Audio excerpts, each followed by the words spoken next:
with Rob Hahn is presented by Yamaha ATVs. The race show is also sponsored by Elko Speedway, Bumper to Bumper and Champion Auto Stores, Jack Daniels, Justice Brothers, and Kharkov Vodka. Now a man who gives modesty a whole new definition, your host, Rob Hahn. All right, here we are, back in our studio, high above the main grandstand at Elko Speedway. I'm Rob Hahn, publisher of Minnesota's Racing Connection, and welcome to the race show, presented by Yamaha ATVs. I hope, speaking of Yamaha ATVs, that you've taken some time to stop into the 14 participating Yamaha dealers scattered throughout the metro area and beyond to register for your chance to win an all-inclusive ATV weekend getaway at the Villas at Giants Ridge in Bowabec. The only way you can win those is to stop into one of those dealers, look for the registration form, probably on the main counter, and fill out the form. You'll have a chance to win. They appreciate your support, and so do we. Speaking of contests, real quickly, you can also, en route to one of those Yamaha dealers, find your favorite liquor store and stop in to win, or register to win, tickets to Elko Speedway. They just have a few left to give away as part of the Kharkov Vodka Steve Mergic racing display and the giveaway tickets to Elko, like these people who've taken the time to register to win. Woohoo! Hats off to them. So stop in, look for the Kharkov Vodka racing display, and register to win. You too could be a winner. Now the countdown is on. I alluded to it about a week ago. I'm going to talk about it a little bit on today's show, and then you'll see next week the return. The countdown is on for the return of the old me. Yeah, arrogant, brazen, immodest as they come, you name it. It'll all be part of next week's show, and we'll try to get as much as we can past the censors at Channel 45 to spice it up a little bit. We'll also probably give you your chance to vote on whether you like the old me or the new me, and that will then, among other things, dictate what we do the rest of the season. Having said all that, what a week last week at Elko Speedway with the AC Delco Super Summer Series, round 2, including 2 50-lap features. Let's take a look at some of the action. Well, we were just joking off camera that I was wondering if your dad ever smiled, you know, during the races, after the races. I think he's got a little grin. I suppose 2 feature wins doesn't hurt that, huh? Yeah, it never hurt. Normally he wears a rut in the blacktop up by the track in turn 1 there, pacing back and forth during the races. And most of the time he doesn't really have a smile on his face till the races are over, and he's got a Bud Light in his hand and a trophy in the other. So really good night for us. We're really happy. Couldn't ask for better. Another clean sweep. 2 weekends in a row. Things are really going for us, and I hope, knock on wood, keep going the same way. Yeah, I'd say so. I mean, the first race, you didn't need it, but you certainly had a good starting spot. Was there any concern with the inversion in the second race that you might not be able to make it to the front as easily as you did? It's always, you know, you can look at lineups and try to predict what's going to happen, how it's going to file out and stuff, but it never ends up happening that way on the track. You know, I got pretty lucky on how it fanned out both tonight and last weekend. There's a certain amount of luck involved and stuff in that, and I knew it was possible because we just did it a week ago, but nothing like this, 2 in a row in one night. Just awesome. I can't even explain it. Comparing the 2 weeks, did the car handle better tonight than last week, or about the same? Well, we were kind of, this week didn't want to touch the car too much, but you can always go faster, and everybody out here is going to keep getting faster every week, you know, so we can't fall behind and, you know, you got to always be humble, never get cocky, just keep working. The car's not good until you can hold it wide open all the way around the track, so. Blake Bjorklund turned in a strong second-place finish in the second feature. Tell us about it.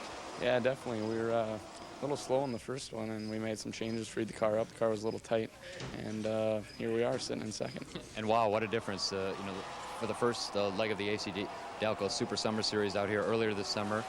You ran into some problems, didn't even make the show with the 2 features, and then to turn around and have such a good second-place finish has to be very rewarding for you and the crew. Oh, definitely. We've been working very, very hard on getting our program back to where it was, and been having some problems. We wrecked a couple cars and just been trying to get back on track and starting to get there. So. You've done a lot of racing at I-94 and Sauk Center, not so much here at Elko. What are your impressions of the track so far? Oh, I love the track. I love the facility. It's just an awesome facility, and the crowd's I mean, just the turnout is just awesome. I haven't really ran a lot here. I started at Stock Center. I've kind of always stayed around there, and then I started running the Mars Series last year. But yeah, it's my second or third race here, so getting to like it. Do you find it takes you a while to get the hang of it, and do you feel you've got a good hang of it now after the second place finish?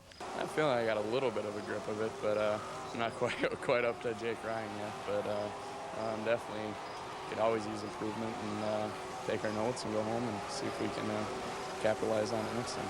I know you're running a lot of Mars races throughout the upper Midwest this year, but there was some speculation, or at least some discussion about a possible truck ride on occasion, even this season. What became of that? Yeah, we we kind of got into a deal, and I guess it didn't quite turn out the way we wanted it to, so we kind of pulled out. But we're still talking to some people down south, and hopefully get into like some Busch North races this end of this year. So. A third place finish in the first feature, ninth place in the second. Overall, a very good night for Dean Cornelius, former Elko regular, now traveling maestro. Yep, we're running the Mars Series this year. We had a great night, brought the car home in one piece. Motor's still good. It was a good night.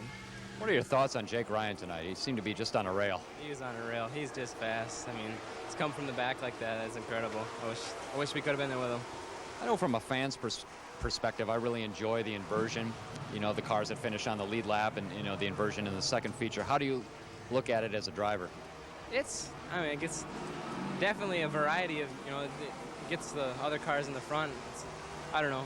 It's nice to start up front. You know, if you had a driver's point of view, you'd want to start in the front every time. But I think, like you say, a fan's point, it's a good show. I thought a real driver would say that he enjoys passing cars en route to the front. Yeah, with the tire rule out here, everything's really close. It's such close competition. It's so hard to come from the back. I mean, that's why, it makes you respect Ryans more for what they did. It was real incredible, but it's tough.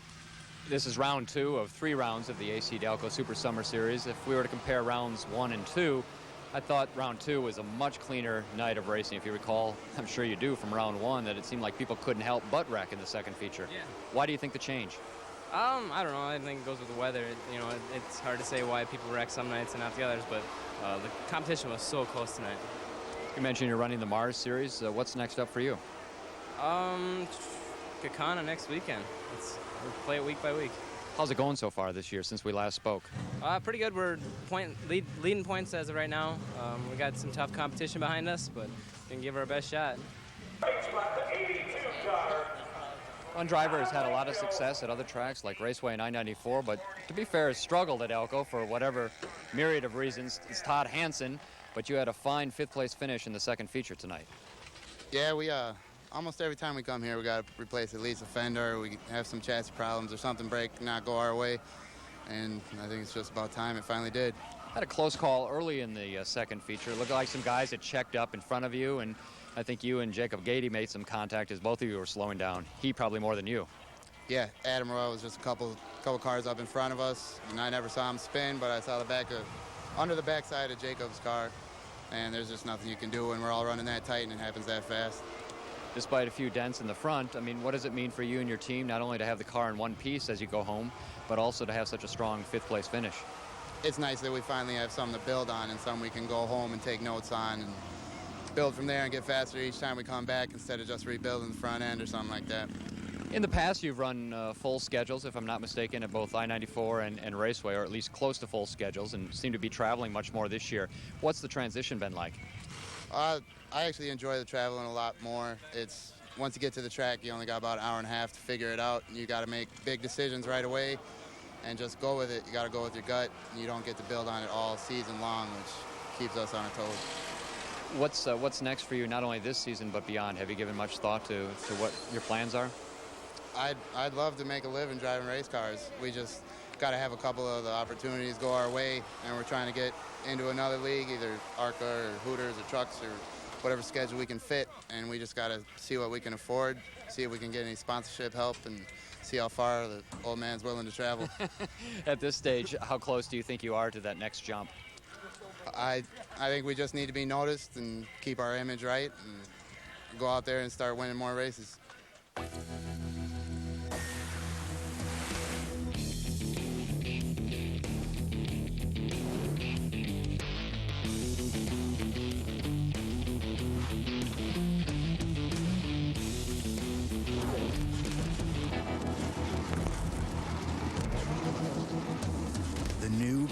Impact 450 automatic 4x4 from Yamaha. See RJ Sport and Cycle in Duluth and the Hitching Post in Hopkins.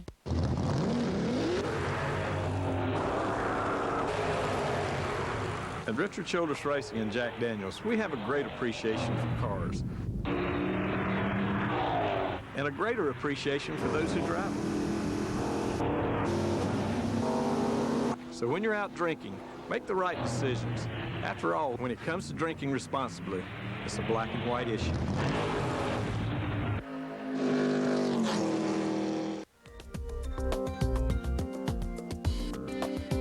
Encyclopedic Knowledge is sponsored by Elko Speedway. Darren Wolke is driving the number 31 Super Late Model at Elko. How's the year going so far? It's getting better. We had a tough start to the year. We had some engine issues, and we borrowed Paulie Nicias' backup motor for a couple races. Pulled that out, gave it back to him, sat at home for a couple races. Went out to Pittsburgh and bought a motor that was well under horsepowered. Ran that 2 or 3 nights, and then Bruce from B&B Racing Engines was out here, and he noticed we were a little bit lack of power, so he took our motor back and freshened her up and made something out of it now. So we're moving along pretty good now. What type of motor are you running, the Ace or the 9-to-1? It's actually the Elko Concept motor. You see you got the World Poker Store as a sponsor. What is the World Poker Store? It is truly a place where you can get anything you want related to poker. They've also put together a poker a club, if you will, and they're at over 40 different establishments in the Twin Cities. You can go in there and play Texas Hold'em free of charge, and end of the night, you know, if you have all the chips, you get a little something, you know, just keep it legal. You got really cool interior in your car, probably one of the coolest ones I've seen. How long did that take to put together? Well, it really didn't take any longer than anything else did. When I moved out to Belle Plaine, there's a lot of dirt racers out there, and they do a lot of this chrome interior, and I was over at one of the shops, and he said, well, why don't you guys try it? And it took me a while for him to convince me of it, but we put her together, and it looks pretty good. You've run most of the Late Model Challenge Series races at Elko, I-94, and up at Sauk Center. How's that going so far for you? It's not too bad. We did really, really well at Raceway. Well, we missed the first one at Raceway because of the engine problems, and the second one at Raceway, we were running in the top 5 until Mr. Giles and I got together and ended up 11th there, and we were up at Sauk, and we were running in the top 10 when some rookies and others up front kind of took a can opener to the side of my car, but we ended up 11th there, so we're pretty satisfied. You plan on running the rest of the races left this year then? Right, we got next week back here, and then a couple weeks later we're here again on a Friday night, and then up at Sauk on Saturday, and then we're done. What are the other plans? Are you going to run the Labor Day race here at Elko too? We're kind of up in the air with that. It's going to be an awful expensive weekend to try to make the show, and they're anticipating 50 to 60 cars here, and you know, we're a mid-pack car at best with the Elko cars, and then you add another 30 cars, and I don't know that we'd have a real good chance of making it, but we're maybe going to save our money and run down with the CRA series down at Rockford at the Short Track Nationals. Well, good luck, and we hope to see you again on the race show. Thank you very much. When we talked with Tom Ryan, president and owner of Elko Speedway last week, because of some time constraints, we had to cut some of the interview, but I went back and looked through the tape and thought, you know, we should probably air that sometime soon. So here are a couple segments during which Tom Ryan addresses some tire issues and talks about the motors in the Super Late Model division. I think we're basically seeing 3 different types of motors run this year in the Super Late Model division. Are you happy with the way all 3 are doing, and where would you like things to head from a promoter and an owner standpoint? I think every race we run, and I try to watch just about every single late model race. I watch most of the time trials. I try to watch the different combinations of motors that we have out there. And I would have to say, you know, we just did a little tweak here mid-season. Actually, this is our first night out at Elko with the new rule tweak a little bit. We added 25 pounds to one motor configuration, took off 50 pounds off another, tried to get them a little closer. I think we're really, really close. And you know, that's how fine we are right now. 25 pounds shouldn't make a big difference, but we'll keep playing with it. You know, realistically, we're going to gravitate to a different tire next year. We've been on this same tire now for several years. We just need to change it up. And, you know, kind of whatever the Mars series do, whatever the Touring series do, we'll probably go with that same tire. And you know, I kind of agree with Steve a little bit. We have a tire that's got a little weaker sidewall, gives up a little more. my thought was that evens the cars up because we have such a variance in horsepower, variance in motor types. But, you know, we've really kind of hit it closer than I ever thought we would as far as equaling the different major concepts we're trying to put together with different late models. And now I think we can go to a little better tire, a little stronger sidewall. So that would put us in the same league with I-94 and Mars. And whether Raceway joins up with the same tire or not, I don't know if they'll do that. Steve Closey won the Power Stock feature. Jeff Partington was second. Big surprise there. Back and fourth, a guy we haven't talked to in a while, Scott King. It's a pretty strong race for you. Yeah, we're finally getting the handle on it, I think. I hate to jinx ourselves, but the car's really come together. We blew a motor up here about 3 weeks ago and did some changes with that. Really came alive. We should mention, too, that not only were you fourth, but you gave Dustin Tuma a strong run for third place over those final few laps. Well, I was going to go underneath them towards the end there, and I thought, well, I'll wait till the very end to do it, and I looked up, and it was 18th, so those guys are always strong to run with. But we were gaining on them all, so we're pretty happy. We're looking forward to next week. You mentioned how it's been a season, I don't want to say of struggles, but of, you know, changes, adjustments, and at the same time you've watched the 99 and the 98 pretty much dominate the class. What are your thoughts not only on those two, but on, you know, the frustrations that you've encountered? Well, you got to take the good with the bad. You know, with our old car, we took 35 checkered flags, so this year's definitely been on the downside, but hopefully we'll finish out strong, so pretty excited. Have you had in the series of your career these types of ups and downs? You alluded to, you know, the number of wins, 35 wins, but before that, did you have some down periods following some good seasons, or at least good periods within a season? No, it's always been. We've always steadily gotten better and better, and so that's why the beginning of this year was so rough on the ego. A true challenge of a former champion, right? Oh, it's definitely. When you're up here, the only place to go is down, so it's tough staying on top. But you can take some solace in the fact that not only do you pass Bud Kane on a regular basis, but we happen to capture it on video and show it on the race show. And I'm sure that you don't let him forget that. No, it was pretty entertaining. We recorded it, so for future use. But I'd like to say happy anniversary to my wife. Love you. Encyclopedic Knowledge has been presented by Elko Speedway, featuring the NASCAR Dodge Weekly Series every Saturday night. So another boring Saturday night? Get to the all-new Elko Speedway for a night of supercharged family fun. The Elko Speedway, redesigned with new grandstands, better seating, and 5 big-screen TVs capturing all the big races. Every Saturday, it's the NASCAR Dodge Weekly Series. 4 high-powered classes of racing thrills. For more information, click on ElkoSpeedway.com. This Saturday, get to the all-new Elko Speedway, 30 minutes south of Minneapolis, 1 mile west of I-35 on County Road 2, Elko. Saturday night will never be the same.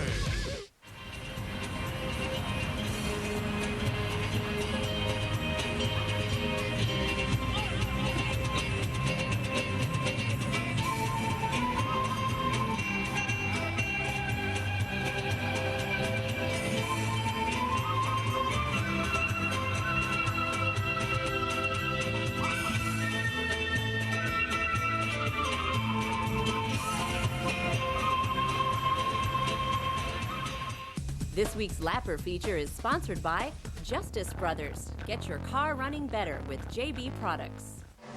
We're back on the race show. I'm Rob Hahn, joined now by super late model driver John Lemke. He was super at the start of the season. I'm not sure the rest of the season's been so super. Take us through it. I mean, you were dominant in those first few weeks, and then you've arguably have struggled quite a bit. Yeah, you know, I really don't know what the predicament is on why maybe we're struggling a little bit. You know, other than the beginning of the year, it's cooler temperatures. We got a different motor package this year with Teaser Engineering, and you know, I don't want to say it's a disadvantage here, but I'm going to say it's a little bit of a disadvantage. We weigh more than the rest of the competitors, and we're a little under horsepower. You look kind of trim and thin. I don't think you weigh that much more than the other competitors. Well, you know, that's what they make lead for, so you got to put it in the race car, and you got to weigh what the rules are, and you know. It was our choice to do that motor combination, so I mean we got to live with what the rules are, and right now, until I can do something different, I feel that the rules are playing against us a little bit here at Elko Speedway. If we go anywhere else, we go to Raceway Park, go to Sauk Center, you know, we go to some of the other racetracks that we've visited when we're not here racing weekly. I mean, my worst finish is a third, so I'm not racing against the Elko concept motors. So you know, give or take it what it is. You know, we'll get it. You know, we're not going to give up. I got a great team behind me and great sponsors with Power 110, Loop Tech, Justice Brothers. You know, and I got to forget any now, all right? Don't forget any. Well, without those, you know, Rob, I'm not here. I know what you're saying. Is it a situation where you've talked about what you think are some inequities in the rules with track officials and tried to get them to consider some adjustments, or is it a situation where you just keep thrashing on the car, trying to get the car more in line with the competitors? You know, I mean, the competition staff here at Elko Speedway has listened. You know, I think it was August 1st, the weekend after Clint Black was here. They took some weight away from us and added a little bit of weight to the Elko concept. Unfortunately, I haven't been back here since that, and I'm right back, you know, where I'm at here racing the AC Delco race. So, you know, we're overweight and we're under horsepowered with the package that we have. I mean, it's plain and simple. So, you know, hold our head up high. We got an awesome race team, and just like my guys, I give them 110% every lap, just like what they give me outside the racetrack. So if we finish first, we win as a team. If we finish 21st, we finish 21st as a team. So that's what it's all about. How frustrating is it for you, you know, been used to winning, especially in recent years, to come out and struggle so much? You know, it's not even a question about winning. It's just being able to be there, you know, to finish fourth or finish third or finish in the top five and be competitive. Like I said, we go other places and we're the same race team we were last year. Come here and we struggle. Do the math, we may not be back. Okay. What about, would you consider, or have you even talked about, during the off-season, maybe switching motor packages and coming back with an Ace or a Concept next year? I don't know, that's a long ways away yet. I'm 37, I got my boy right here. You talk like you're an old man. Well, you know, I am. I've been doing this a long time. That makes me ancient. I've been doing this a long time, Rob, you know that, and there's more to life than racing. So we'll see what happens next year. I'm not even thinking about next year. You know, I want to get through this year and put this year behind us, and you know. And it hasn't been, I mean, to be fair, we should, you know, look at something positive. Far be it for me to be positive about something, but it has not been a horrendous year, as you alluded to, the fact that you have done well at Raceway and I-94, and that's put you in contention to perhaps win the Late Model Challenge Series. I think if our point tally is correct, headed into the fourth of 6 races, you are leading the points by about 4, I think. Yeah, you know, and you know, points are points, and that's a great race series that we have here, and you know, the other racetracks and Tom have put their heads together. It's fun, it's great. The next race is here, so we don't run so hot here, and we got to put our heads together and you know, try to keep up with Jake and Jason and Donnie and you know, all the guys that are running fast. And we're close. We're just not as fast as they are. Now, in our episode next week, as I've been boasting all this week, we're going to bring back the old me, kind of that arrogant, acerbic, whatever you can fill in the blanks. You can probably relate to some of that too. Yeah. But you said you want us to bring back the old you as well, so maybe we can cast a spell. And my son's really into Harry Potter now, so I'll get him to wave one of those Harry Potter wands. Maybe he can bring back the old you and the old me. All right. Well, you know, we got some things in the works for the Minnesota Challenge Series race, and see, they're cheering for you behind us. Yeah, I'm sure they are. Quickly, you know, I would be remiss if we didn't at least give you some award today. So we'll give you the Lapper Award, courtesy of your sponsor, Justice Brothers. But I didn't get laps. Well, no, but sometimes we just give it out to whoever fills the seat. Great. I appreciate the Lapper Award with Justice Brothers doing that. That's great. They happen to be one of my sponsors, so I'll call Paul and let him know I won it. How's that? I like it. I like it. It's always good to have you on the show. Thanks, Rob. I appreciate it. Good luck the rest of the season. Thank John Lemke with us, and we're back right after this. The question of the week is brought to you by O'Reilly Bumper to Bumper Auto Parts and Champion Auto Stores.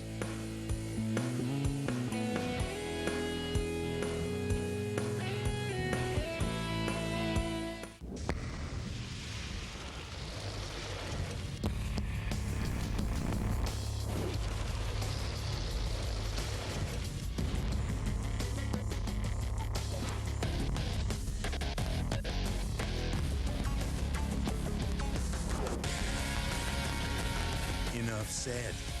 The YFZ 450 from Yamaha.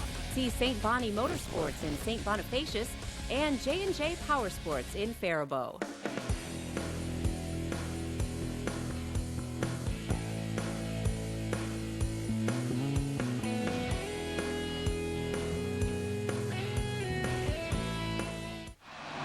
Undercar driver Chris Moreland pulled away from the field. Then it was slowed by a caution. Then he pulled away again en route to a feature win. Quite impressive tonight.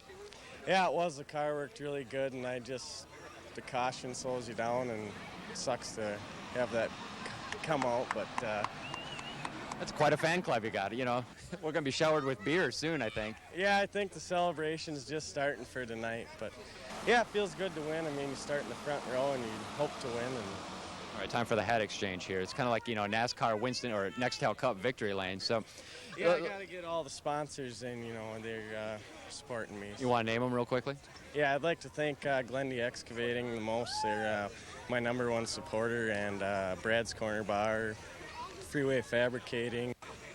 And I thought you were Brad's Corner Bar's #1 supporter, not so much them being your #1 or #2 supporter. Well, we switch hands, but it evens out at the end, so I appreciate all their support. You bet. Back to the race.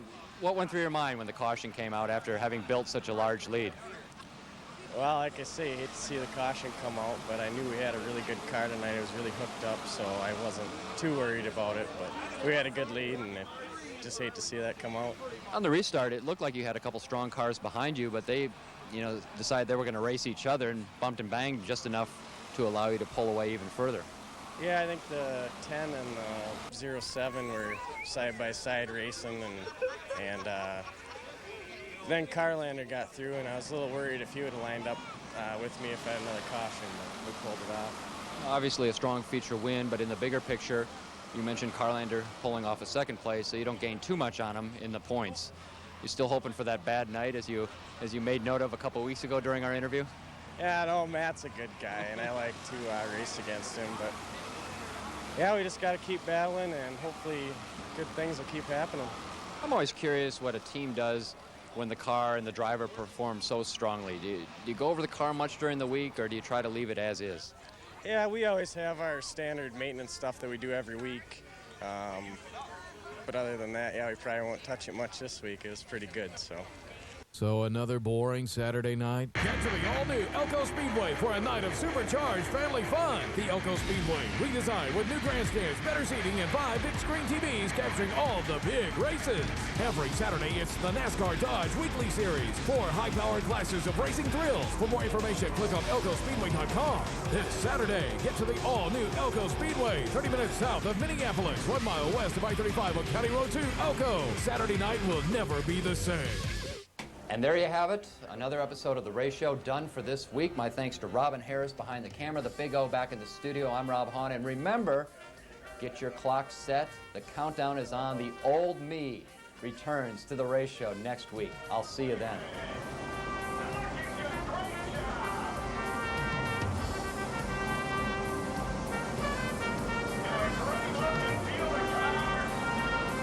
You be the judge. FlexoFactor helps provide joint comfort, flexibility.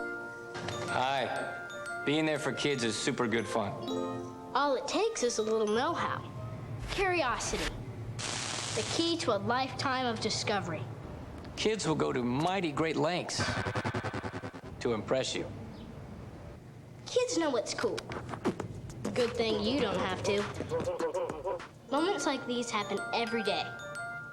Lend your support. Go to bigbrothersbigsisters.org. Until next time. Don't miss out on your chance at one of Channel 45's favorite things of summer. All summer long, and only from Channel 45. You're watching KSTC TV, Minneapolis, St. Paul.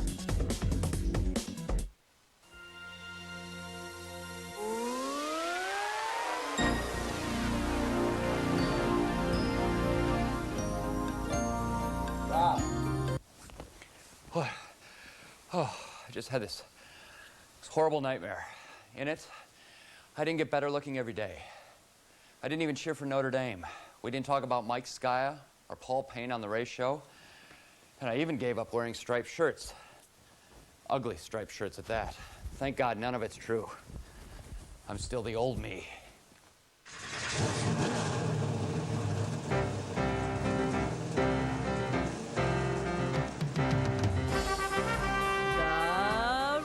Show with Rob Hahn is presented by Yamaha ATVs. The Race Show is also sponsored by Elko Speedway, Bumper to Bumper and Champion Auto Stores, Jack Daniels, Justice Brothers, and Kharkov Vodka. Now a man who gives modesty a whole new definition, your host, Rob Hahn. Better looking every day. I'm back, the old me. I'm Rob Hahn, publisher of Minnesota's Racing Connection, and welcome to the race show and the return of the old me. The show that is all about me, first and foremost, and then allegedly about racing. We will have plenty of racing over the next 30 minutes, including a look back at last week's Minnesota Late Model Challenge Series race at Elko Speedway. We'll talk with PA announcer Jim Burns, who always has some insights to share with us, both about racing and football. We'll have a visit from President GW of the Usual Suspects. That's President of the Usual Suspects. And that aspiring musician, once a country musician, now a rock and roll star wannabe, the man simply known as Rob Bob, stops by later to debut a brand new song. You won't want to miss it. But first, without further ado, let's flash back to last week at Elko Speedway. Speaking of sports, I'm Howard Carcel. Last weekend, Elko Speedway, the Minnesota Late Model Challenge Series. Early action, more like a Scandinavian potluck dinner up front with Tim Olson on the inside and Steve Anderson on the outside. A quick exchange of hot dish recipes, yeah, you betcha. And into the lead goes Anderson. Later, in the same race, here comes Jake Ryan. Not even the best AC unit from his sponsor can cool off this cat. Oh, he's on fire. A ferocious, flame-throwing frenzy. His fourth straight feature win at Elko. On to sportsman action. Like Sky in the 03, making his way toward the front. And then without help, Skyer turns himself into his own version of a song from the 80s powerhouse band, Uh-huh. You spin me round, Mike Skyer, round, like a record baby. A little later in the action, Steve Schultz holds off challenges from Doug Brown. Schultz to Brown. Bump me again and I'll send my wife to your pits after the race. A scary yet scrupulous sputter. Thundercar action. Dustin, I'm a man, takes the lead from Danny Weber and goes on to win. No rumples for this ruthless and rustic rookie. Power stock feature action. Here comes the king, Scott King. Can he hold off a last lap challenge from Dustin, the big Tuma? Yes! And a tenaciously truculent third place finish for Bud Kane. Who would have thunk it? Speaking of sports, I'm Howard Carcel. We're back on the race show and joined now by the Elko tenor. You're kind of like Pavarotti. Not quite as big, but sometimes just as moody. Are you talking about the double chins, Rob, or what? No, I'm talking about your mellifluous voice. Jim Burns. Wow, that's even a $4 word that I can't. I'm not even going to try. It's all part of the old me returning. You know, I got to make up some big words, and if they don't really mean anything, or if I misuse them, so be it. Well, that's, I was, Rob, you and I were talking real briefly, and with you going back to your old ways, I saw that Mike Skye was back tonight. Is there any correlation? Well, one never knows. We could always put our eye on Skye and find out. Now, since the show's allegedly about racing, it would make sense for the two of us to talk racing, but we had to cut the segment last time we filmed it with you, and we left out the Notre Dame USC football discussion. Yes, back-to-back national titles for the Cardinal and Gold. Yes, but they go into South Bend, middle of October. I hope they come in undefeated because Notre Dame's going to snap their winning streak. Remember where you heard it first. I even have my Notre Dame flag behind us today. I saw that you had tried to, I'm not exactly sure what you were doing by bringing a Notre Dame flag into Elko Speedway. The correlation, we provide, some winning moments here. Yeah. And the Notre Dame flag has been far from a winning, extravagant. We needed to fill about 6 minutes. I think we're about 2 minutes into this, and I'm about ready to just boot you off the set. Hey, it's tough out there. The last thing that I want to do, Rob, is incense you in any way. But since we are talking Notre Dame and Southern Cal, I'm not going to go out on too much of a limb. I'm just going to say that Pete Carroll and the Trojans are going to come into South Bend, and they're going to take Charlie Weiss, the new coaching staff at Notre Dame, and just give them a good old-fashioned case of WA. It's getting a little hot in here with all this hot air. Wow. Back from Nebraska, and this is the kind of greeting I get? Come on. On to racing. Yes. As we tape this, it's prior to the third round of the six-race series, otherwise known as the Minnesota Late Model Challenge Series. Yeah. I think that series has come a long way over the last 3 years, and I'm looking forward to see how it plays out. We got another race at Elko on the 26th, Right. and then the finale's at I-94 on the 27th. The one thing that I've noticed, Rob, about the Minnesota Late Model Challenge, especially in 2005, is the willingness of more competitors to travel to the various facilities. In past years, you had a lot of drivers that would stick at home on their respective nights. The other tracks would say, okay, you guys go to I-94 or to Raceway or whatever the case may be on this weekend, and you would have maybe 2, maybe 3 cars. And conversely, in 2005, we've seen a large number of drivers from each of the representative Absolutely. tracks. And I think that's what the fans have been looking for, is a real cross-section of the best late model talent in Minnesota going head-to-head. Listen, the crowd's cheering for you. They liked your first answer. Exactly. That was a good thing about Southern Cal winning. Well, I was talking more about the late model challenge Oh, series, but I'm you know, sorry. if we wanted to get back to football. No, seriously, one other subject, and then I know you have to get to the booth next door. Actually, I have to work, yeah. To do those things you do so well. But what are those? I don't know. Okay. Donnie Reavers and Jake Ryan are kind of ensconced in a pretty exciting point battle for the Division IV championship. Now, contrary to years past when the regional champion had to be a track winner, that's no longer the case this year. It's going to take a flop by Donnie, and I don't think as consistent as he is that it's going to happen, but it could be close down the stretch. Well, number one, I think, especially watching the most recent episode of the race show, I've seen such a turnaround for the whole Ryan organization. They are not only focused, but it just, anything that happens right now is a positive for Jake and his entire organization. Donnie right now is I don't want to say he's reeling and he's not really clinging or trying to hold on, but he can hear Jake Ryan coming, especially after the performances of the last couple of weeks. And I think Donnie has just maybe went through a little bit of a lull emotionally. You know, they had a new addition to their family, a lot of things going on outside of racing. But I think at the same time, Donnie now knows Jake's coming, he's coming hard, and we've really got to put our best foot forward.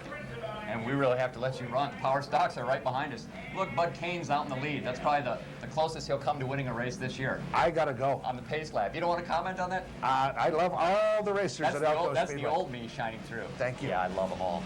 Always good to have you on the show. Thanks, Rob. Jim Burns, we're back after these. Stop into your favorite liquor store and look for the Steve Mergic Kharkov Vodka Racing Display. And at that display, you'll see your chance. Fill out a little entry blank and you could win free tickets to Elko Speedway. But the weeks are closing in before the end of the season, so you want to make sure you stop in like these people did and register to win. These people are most recent winners in the Kharkov Vodka ticket giveaway.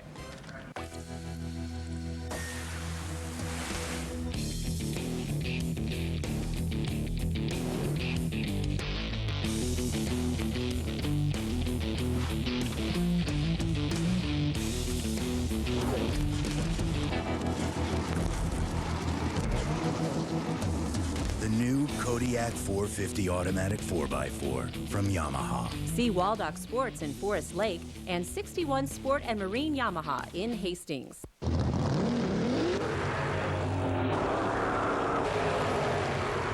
At Richard Childress Racing and Jack Daniels, we have a great appreciation for cars.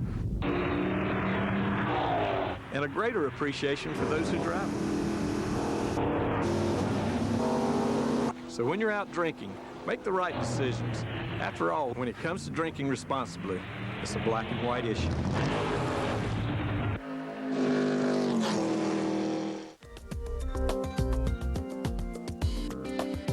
Encyclopedic Knowledge is sponsored by Elko Speedway. Now, if you look behind me real closely, you'll see the number 84 driven by Bud Kane driving away from, of all places, Victory Lane. Here I rip on him earlier in the show, then he puts it in Victory Lane during his heat race. Way to go, Bud. Shame on me. Must be the old me sneaking out. Time now, back to racing, right? Time now for me to throw it to Dan Plan. He's working overtime this week, so take it away, Danny. Scotty Marshall's in his 7th year of racing late models. How's the year going so far this year, Scotty? Terrible. When you ran the hobbies, you were always running up front, and you've got to win in the late models, but things haven't probably gone the way you wanted them to. I think most of it's like preparation and the amount of time the guys spend in the cars, the hobby cars and thunder cars and stuff like that. They're a little bit more forgiving, where the late models, these guys work on them 7 days a week, and it's pretty tough having your own business and trying to maintain the car and stay ahead of the program. I know Rob had you in the studio a couple years ago, and I think I've been trying to interview in the pits for 2 years, but every time you're busy working on something. Well, it's usually, if I do my work on it during the week, instead of at the track, it'd probably be a lot more time to talk to people, I guess. Your dad's been running pretty good in the hobby this year, and does he rub that into you then? He doesn't really rub it into me, but I think he kind of goes out of his way. You know, he doesn't actually do it, but he does rub it in a little bit. I see him down here helping you once in a while. Does he help out at all? Yeah, once in a while he'll come by and say, oh, I won't do that, or oh, I'd do that. You know, he never gives me a for sure answer what I should do or what I shouldn't do. I'm not going to ask you what you think was wrong, because if you knew it was wrong, you'd fix it and you'd be running faster. So what are some of the things you've been trying to make the car a little more competitive? Just having a basic setup and usually we start out the year with a good basic setup, taped over. I think it's a good basic setup, and then 3 weeks later we're completely so far off of that, and everybody's looking for the magical setup, which I think if you just have a basic car and just do it that day in, day out, you'd be a lot better than just trying to get the 13.6 setup, you know, because there's a lot of cars out there that do it, but them guys work on their cars a lot too. I've always thought that drivers don't forget how to drive, and you've shown that you can drive. It just hasn't gone the way you wanted in the late models. Driving is the easy part, I think. It's the maintenance and preparation. Brian Johnson, I'll tell you, preparation. Races are won in the garage, not at the race. You know, it's all preparation. That's what he told me a long time ago. And I'm not a very good preparer, I guess, you know, but we're getting better at it. Just stay with a basic setup instead of trying to go all over the place looking for something different. Who are some of the other guys you got helping you out here each week long? I got Ryan Rose, he's in the trailer, TJ Shearer, and that's about it. My wife and my father-in-law. My father-in-law helps out a ton. We're half owners, part his car, part my car, and he's at machine shop, so he makes all these fancy pieces and stuff, you know, and he does a lot. With the rules changes ahead this year and last year, maybe going more towards the super late model, has that impacted your program? And do you have the same car, or do you got a different car? I got the same car, same motor. Didn't really change much other than now there's really there's no cheating. I mean, we have everything that we could ever have for super late model racing. So it's actually easier, I think. But it's a big money game too. If you got a lot of money, it's what it takes to run late models. Well, good luck, Scotty. We hope to see you again on the race show. Thank you. I'll be here. And now for something completely different. Born in the U.S. What? I'm on? Sorry, just singing some liberal-induced Bruce music. Hello, race fans. This is your president, President G.W.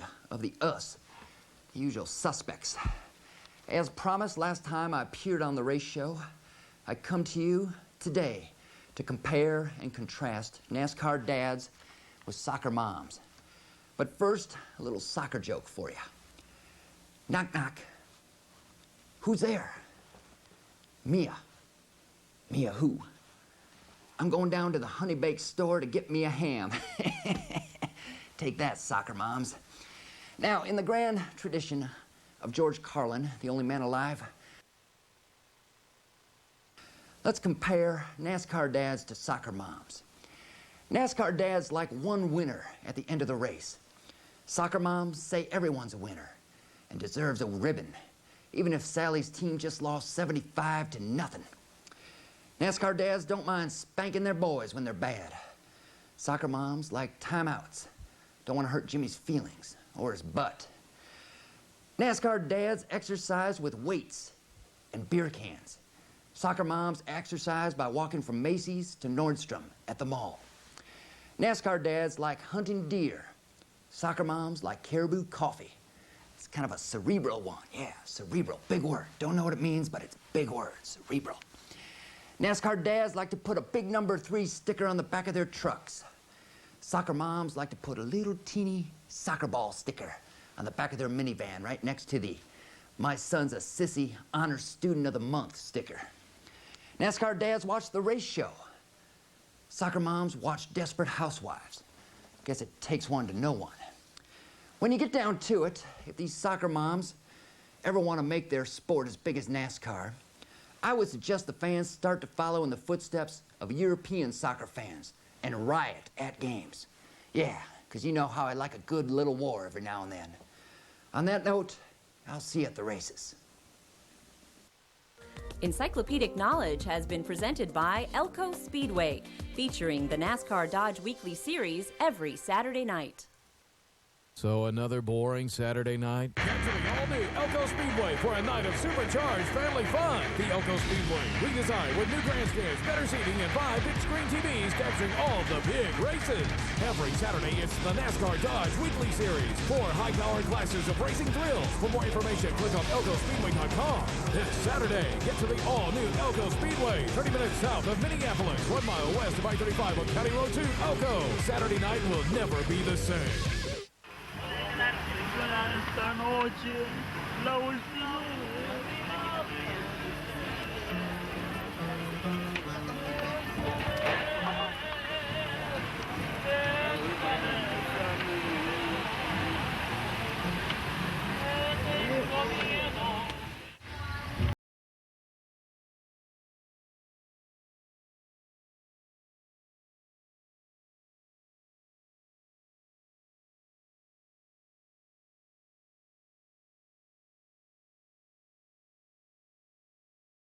Feature is sponsored by Justice Brothers. Get your car running better with JB products. We're back on the race show. I'm Rob Hahn, and as part of the return of the so-called old me, I was feeling kind of like Mr. Rogers and thought it would be fun to leave the studio and go out among my many adoring fans in the stands to see what they have to say. Won't you be my neighbor? So, let's go. All right, you never know who you might find and where. Hey, Paul. St. Paul Payne. Kind of a fitting place to meet Paul, huh? It's amazing who you run into. How you doing? Good, good. It's been a while since we had you on the race show, and since we're bringing back the so-called old me this episode, I thought it's only appropriate to have the man I affectionately refer to as St. Paul Payne joining us. What have you been up to? Well, we've been doing a little ASL racing and running real good the last couple races, and that's about it. Yeah. You know, I've been after you for a while to get you to try to reconsider your plans for Labor Day weekend. I know you're racing in Ohio. I think it's Ohio on that Saturday night, but there's $10,000 on the line to win on Labor Day. We got to get you a car. Yeah, I would love to come out back out here and race. You get me a car, I'll be here for sure. Note to Tom Ryan, you want to increase the excitement, if nothing else, in that Labor Day race. Get Paul Payne a car. That'd be fun to see out here. We saw you last out here in the ASA race when? Was it last year? But I don't think you made the show last year, right? So it was... No, last year we got it got rained out qualifying, so we didn't get to run. So it'd been the year before, yeah. Okay. What are your plans beyond this year? Are you going to stick with that ASL series? We'll see how it goes, but we just had a meeting where if the ASL series doesn't go, we're looking at building a Mars car. So. Well, see, now we know how prepared you always are. You know, and how up to speed you are on things. So you could get that Mars car going early and then have it all ready for Labor Day. That's too much work. We want to build a brand new one, so. Now, before I let you run, I'm sorry, go ahead. Yeah, so then we got, I know what I got and you know, get the good parts on it, and yeah. Now, I'll have you know and let our audience in on a little secret that coming up later in this episode, we have a brand new song that the artist known as Rob Bob performs, and St. Paul Payne is mentioned in that song. Oh, really? I thought you were going to stop talking about me. Oh, can't do that. Peggy Johnson would be too disappointed. Oh, yeah, that's right. We got to make her happy. Let's see what we have here. 5,500 without motor and transmission, 14,500 complete, sans driver. No sign of what it would cost to have the boxing gloves. Well, it's a wonder who we find as we walk through the pits. As we bring back the old me, we'll also put our eye on Skaya. Mike Skaya, back at Elko Speedway and already a victory. Yeah, you bet. It was it started on pole. I couldn't see going into turn 3, but I said, what Here I was going to say, this would probably be the first time in race show history where we didn't have to beat you. In fact, last time, you know, during the Royal Fireworks, you not only were saying a few things, but, you know, working on your boxing career as well. Yeah, that was an ugly night. I don't know what to say there, but I heard you bringing out the old Rob Hahn, and I think that's pretty cool. You know, the funny thing is I'm the one who took the brunt of that by showing it on the show. You know, forget the people like you who went over and wanted to tangle and get in. Why did you take the brunt of that?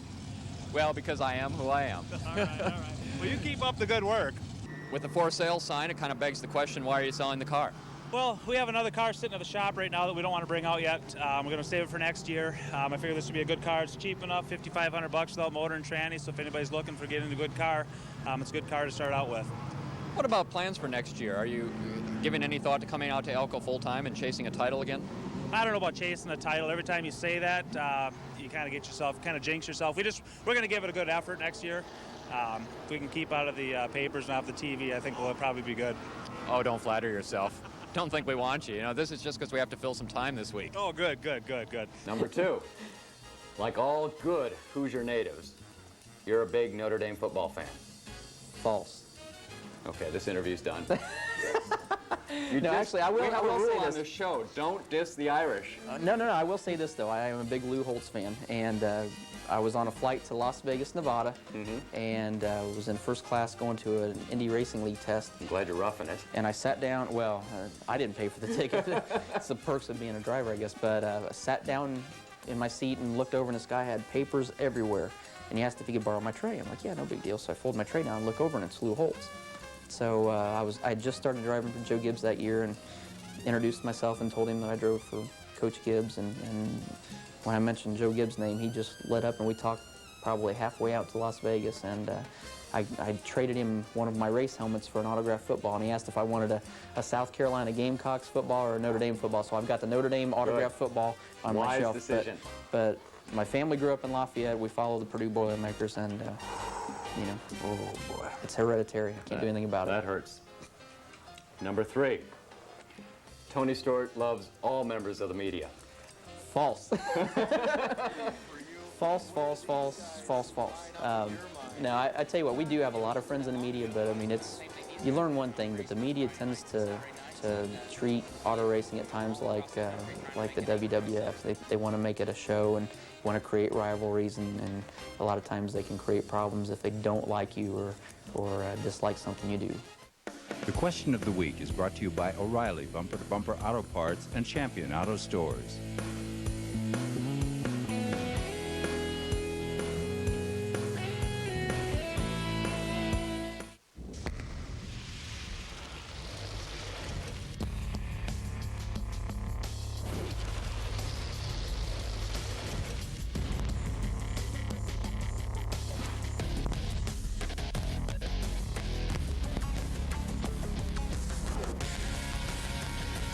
Enough said. The YFZ 450 from Yamaha. See Beeline Yamaha Sports Store in St. Cloud and XL Motorsports in Coon Rapids.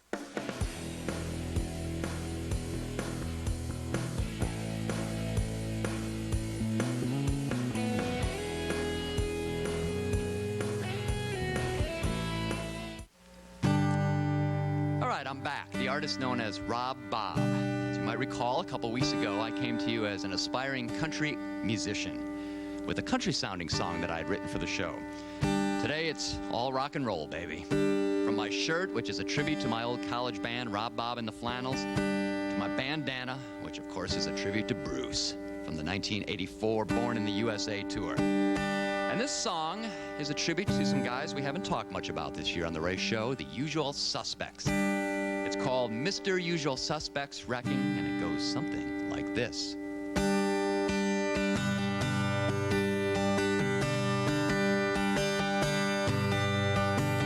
Whoa-oh, uh-oh, Mr. Usual Suspects wrecking. Uh-oh, uh-oh, Mr. Usual Suspects wrecking. He likes Tom Cruise and Days of Thunder.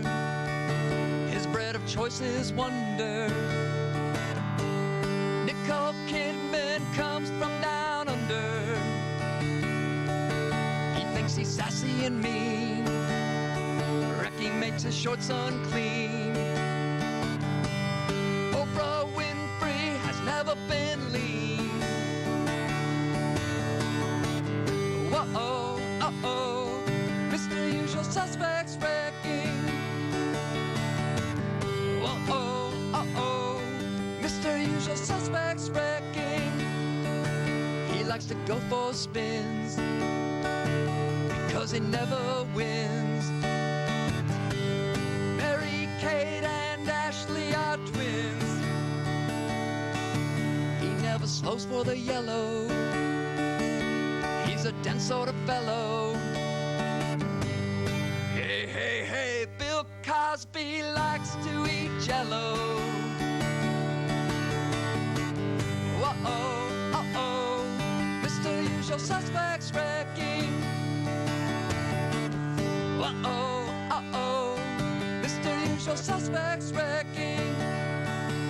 He drives others insane. He can't hold his lane. He wrecks like a train. He's no St. Paul Payne. Adam raised Cain. Carly sang You're So Vain. Al Franken is lame. I like Notre Dame. Uh-oh, uh-oh, Mr. Usual Suspects wrecking. Uh-oh, uh-oh, Mr. Usual Suspects wrecking. Uh-oh, uh-oh, Mr. Usual Suspects wrecking. Uh-oh, uh-oh, Mr. Usual Suspects wrecking.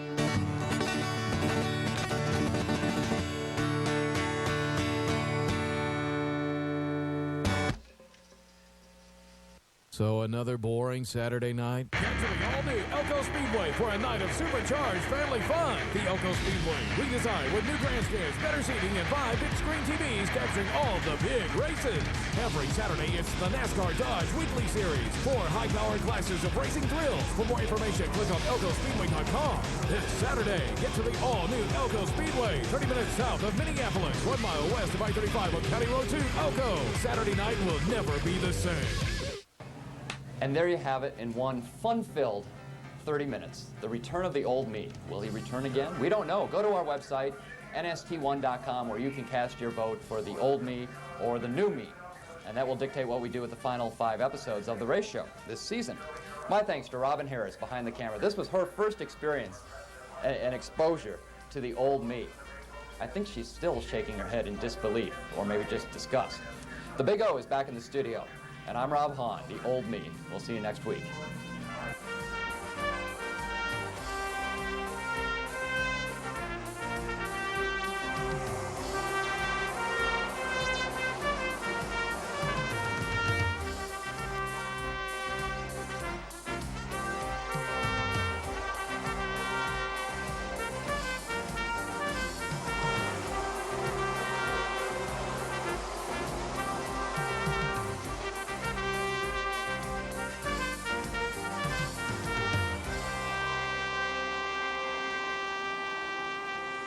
As a single mother, I hated working 50 hours a week. Saves lives. Both Doug and Susan were screened. In Doug's case, screening found precancerous polyps. He had no symptoms, so he had no idea there was anything wrong. Doug's doctor was able to remove the polyps before they turned into cancer. Think their granddaughter will become star of her college swim team? Now, chances are better than ever that Doug and Susan will be around to find out. Screening saves lives. If you're over 50, speak with your doctor and get screened for colorectal cancer. Don't miss out on your chance at one of Channel 45's favorite things of summer. All summer long, and only from Channel 45. You're watching KSTC TV, Minneapolis, St. Paul.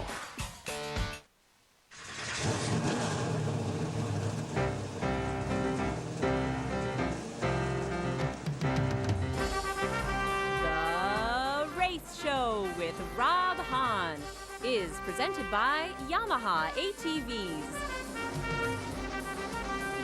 The race show is also sponsored by Elko Speedway, Bumper to Bumper and Champion Auto Stores, Jack Daniels, Justice Brothers, and Kharkov Vodka.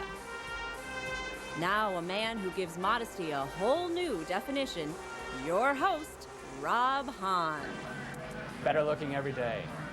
In one hand, I have an envelope. In the other hand, a copy of an email. Envelope, copy of an email.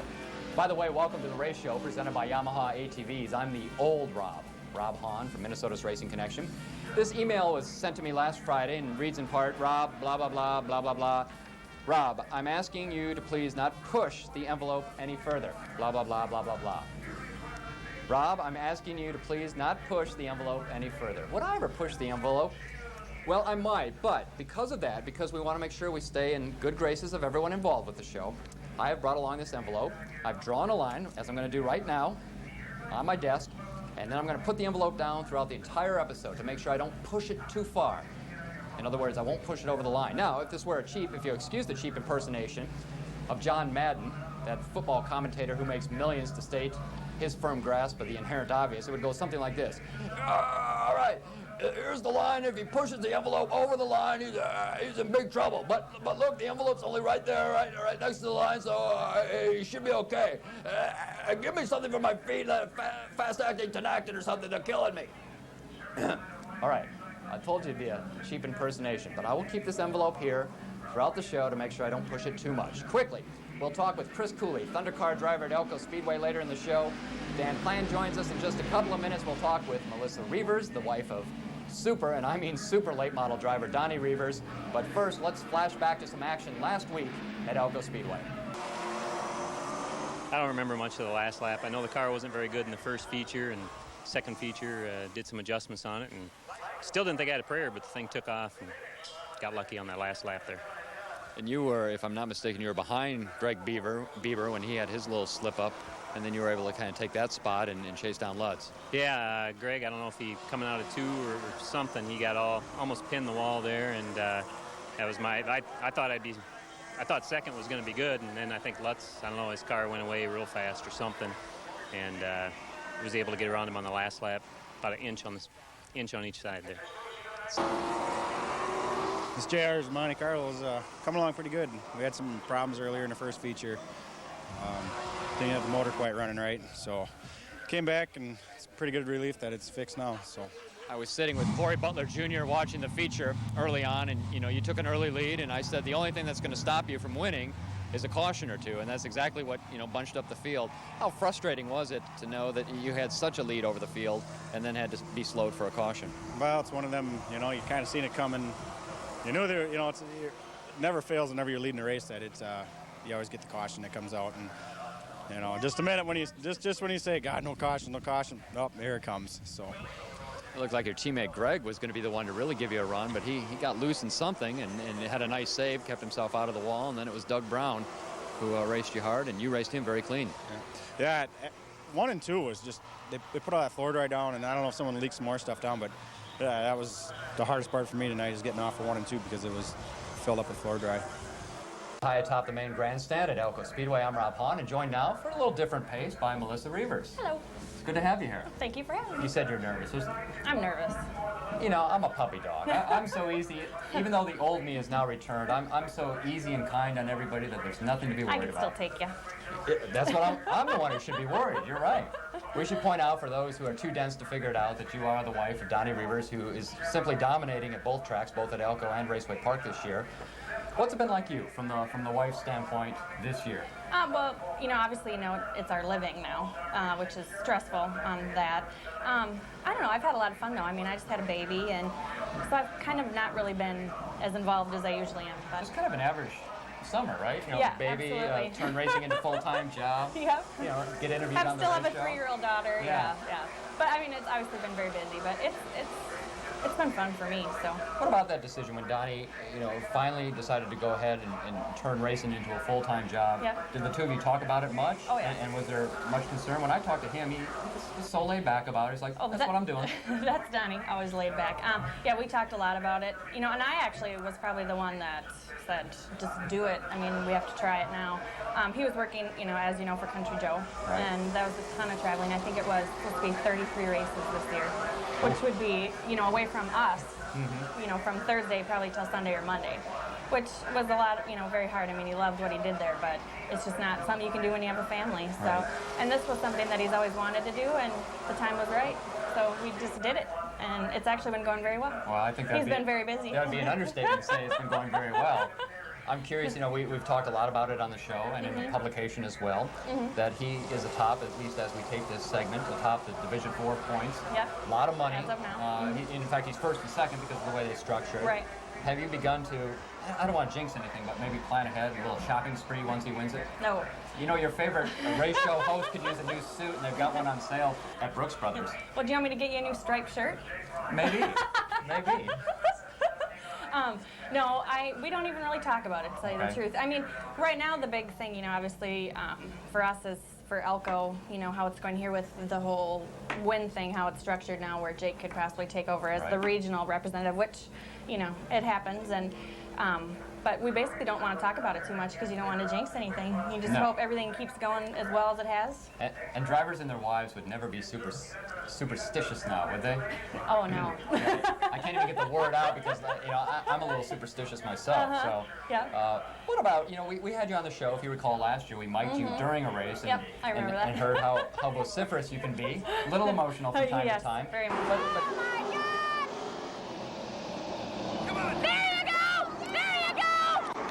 But take us through, maybe, at least from your standpoint, a wife's perspective during a race itself. What goes through your mind? This year it's changed quite a bit, though, obviously, because it's our living, it's our money, as it comes in. But you just, you're very protective of your husband and how he does and how everybody else treats him.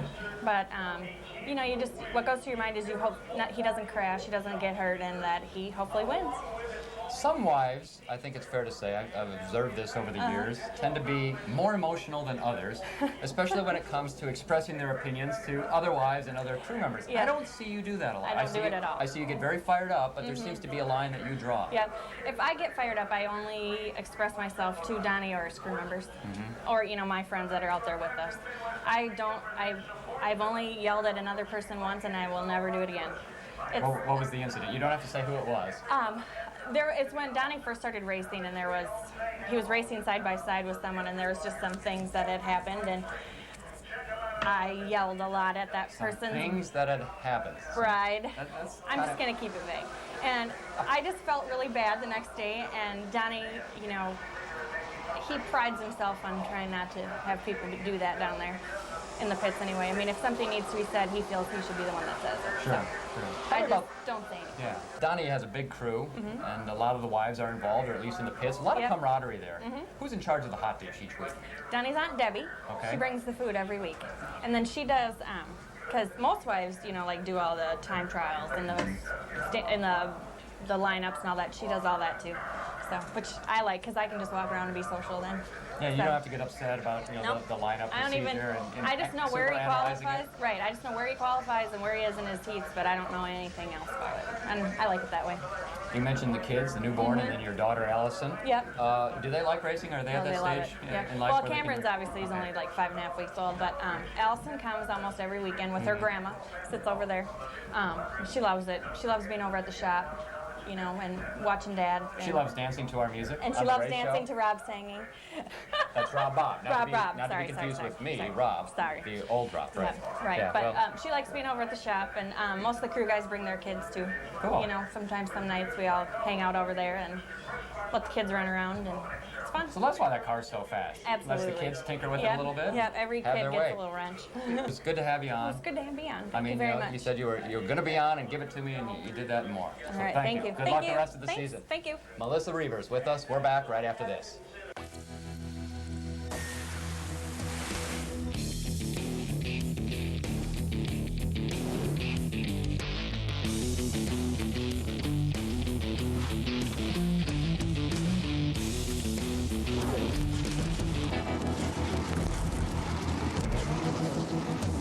The new Kodiak 450 automatic 4x4 from Yamaha.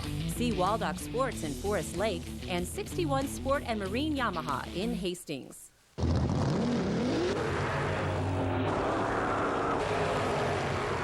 At Richard Childress Racing and Jack Daniels, we have a great appreciation for cars. And a greater appreciation for those who drive them. So when you're out drinking, make the right decisions. After all, when it comes to drinking responsibly, it's a black and white issue.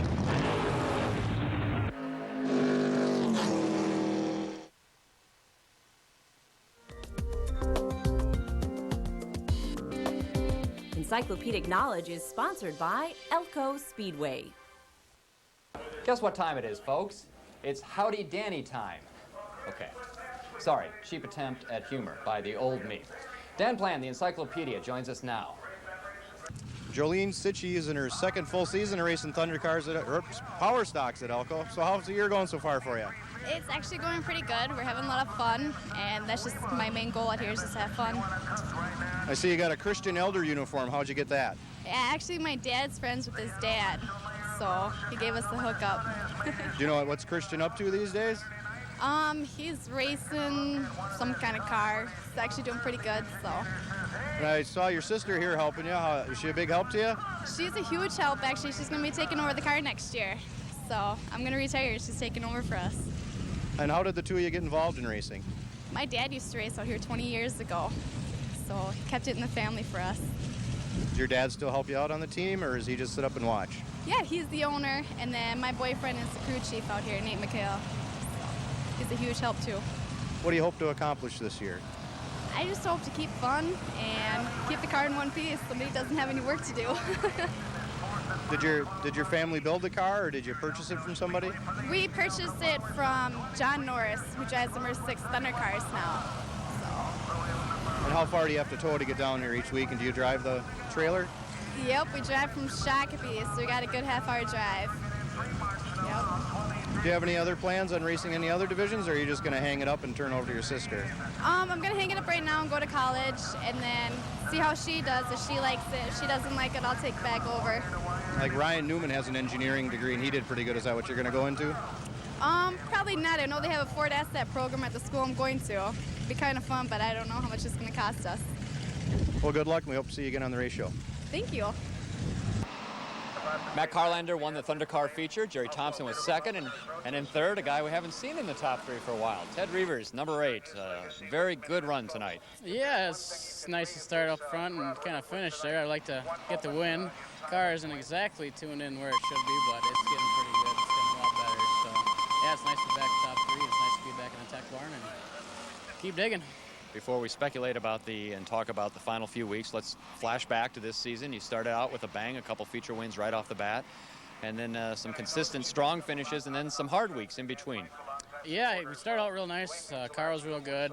It still is good and everything, but we've had a couple tough weekends. Got spun out a couple times. And I took a big hit in points then, and just kept on. You gotta keep on going. I guess you can't give up or whatever. So we'll keep on doing that. Hopefully things will turn around a little bit, starting to get a little bit better. So I think we'll be all right. You kind of have a twofold challenge now for the final few weeks. You have to continue to perform well, probably top 3 or better, and you have to, I don't want to say hope, but Matt Carlander has to stumble a little bit. I know it's bad to say, but it's a competitor. That's what you gotta do. If he has a bad weekend, we're right back in it. So that's we're not hoping for it, but if it happens, it happens, and hopefully we're right there for it. So. Well, now we've come to that part of the show with racing behind us, where I like to take a few moments to remind you how you can take advantage of the race show and its connections and register to win great prizes. Hey, Melissa Reavers is back. She wants her shades. Yeah, in a second. So I figure since I'm better looking every day. Now I'm really better looking every day, huh? The old me in full force. Stop into your favorite liquor store, look for the Karkov vodka display. At that display, you can register to win free tickets to Elko Speedway like these people did. Got that? Favorite liquor store, Steve Mergic, Karkov vodka display, register to win. Looks pretty good. Look, I mean, I've never had so many people laugh at me than when I put the cowboy hat on earlier in the year and now these shades.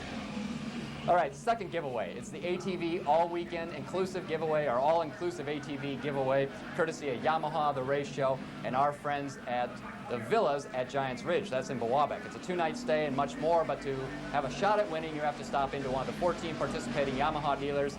You can check them out on the back page or somewhere within Minnesota's Racing Connection. Now, because the show is allegedly about racing, not just about me and shades, Robin Harris is having a hard time behind the camera keeping it in focus because she's just in disbelief that I would actually wear some of these shades. I think they're kind of like Phil Spector shades. But no, I haven't allegedly killed anyone, so don't worry about that. Where was I? If you're watching this late Thursday night into Friday morning this week, remember that Friday night at Elko Speedway includes, among other things, the 5th of 6 legs of the Minnesota Late Model Challenge Series. The Hornets will be there as well and a whole bunch of other racing. And I think it's a $5 Friday night, so $5 to get in no matter where you sit. If, of course, you're watching this on Saturday morning, you're thinking, oh, man, I missed it. But you can head out to Elko Speedway for some great racing action tonight, Saturday night. All right, did we take care of it all? I think Melissa wants their glasses back, so I better be kind enough to give them back. Encyclopedic Knowledge has been presented by Elko Speedway, featuring the NASCAR Dodge Weekly Series every Saturday night. So another boring Saturday night? Get to the all-new Elko Speedway for a night of supercharged family fun. The Elko Speedway, redesigned with new grandstands, better seating, and 5 big-screen TVs capturing all the big races. Every Saturday, it's the NASCAR Dodge Weekly Series. 4 high-powered classes of racing thrills. For more information, click on ElkoSpeedway.com. This Saturday, get to the all-new Elko Speedway, 30 minutes south of Minneapolis, 1 mile west of I-35 on County Road 2, Elko. Saturday night will never be the same. You take me to the beach in your mind. You really wanna come to the beach in my mind? Well, the sun is always shining and the weather's always fine. Well, then come on in, we're gonna have some fun. In the beach in my mind, just lying in the sun. Come on, let's go for a splash. Come on, baby, you know I'll make it last. This week's Lapper feature is sponsored by Justice Brothers. Get your car running better with JB products. And we're back on the race show. I'm Rob Hahn, joined now by Thundercar driver Chris Cooley. Good to have you in the studio. Hi, Rob. Thanks for having me. Let's talk first and foremost about the 2005 season. You've had a couple top threes and run very well, and on the other side of that, some challenges. I've had a couple challenges. We've had we lost a tire in one race. That's we've never had some fun, bad luck. No, it's never fun. You know, we got the car back on, got it back on the racetrack, but it just wasn't the finish we were looking for. I think we were talking off the air. You ran about 5, or maybe exactly 5 races in the Thundercar division in 2003. Correct. I don't think you ran it all last year, did you? Or? I didn't race it all last year anyway. And now this is your first full season at Elko. Correct. How would you assess the switch going from Raceway Park, where you raced in the hobby stock division previously, to racing a full schedule now here at Elko? Well, it's a lot faster here. There's a lot of really good competition here. You really got to be on your game here. Anyone can win any night. You really have to be on top of your equipment, make sure that you're going good. I also like the fact that it's a little bit bigger track. Mm-hmm. We mentioned the 2 top threes so far this year. Did you enter the season knowing, number one, you were going to race full-time with some very specific goals, and have you achieved some of those? I'm on the way. You know, I've taken this year as a learning year. I just want to be here. I want to be competitive. My main goal this year is to come out as the Rookie of the Year. Okay. What about a win? I mean, as we mentioned now probably 2 or 3 times with the top threes, you've obviously been near or in contention for a win. Correct. Do you think that you're at that point in the second half of the season where on a certain night with the right starting spot and the right setup that you could take the checkers? I think it's there.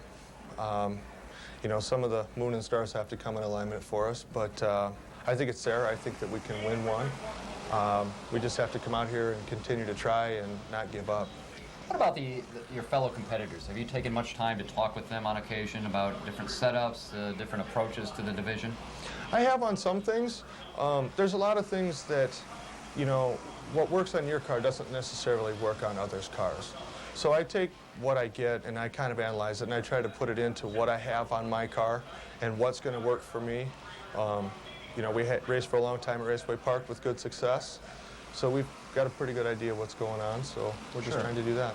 Speaking of the competition, how would you assess some of the top competitors, namely Matt Carlander, Ted Reavers, Jerry Thompson's had some real strong runs, and Chris Moreland's up there as well. Why don't you break down each of those drivers and give me your thoughts on them?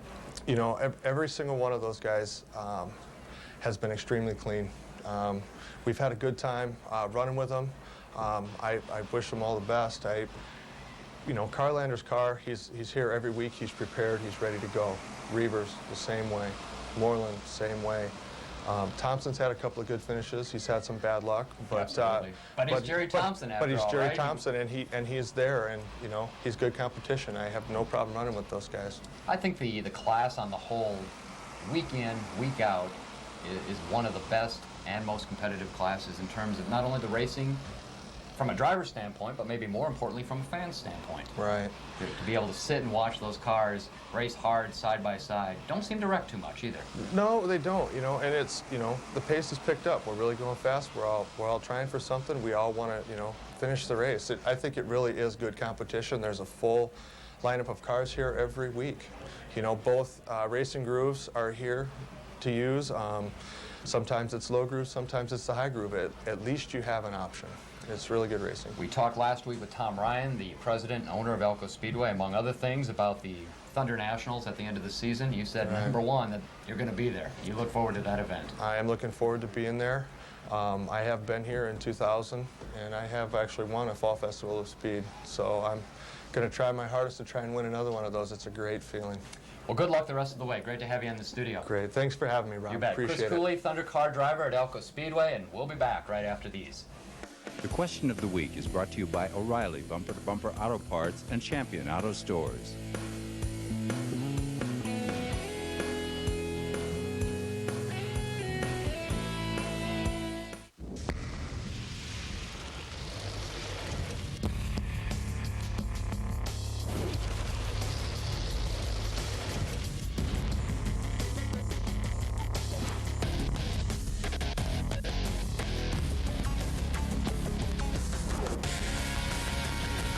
Enough said.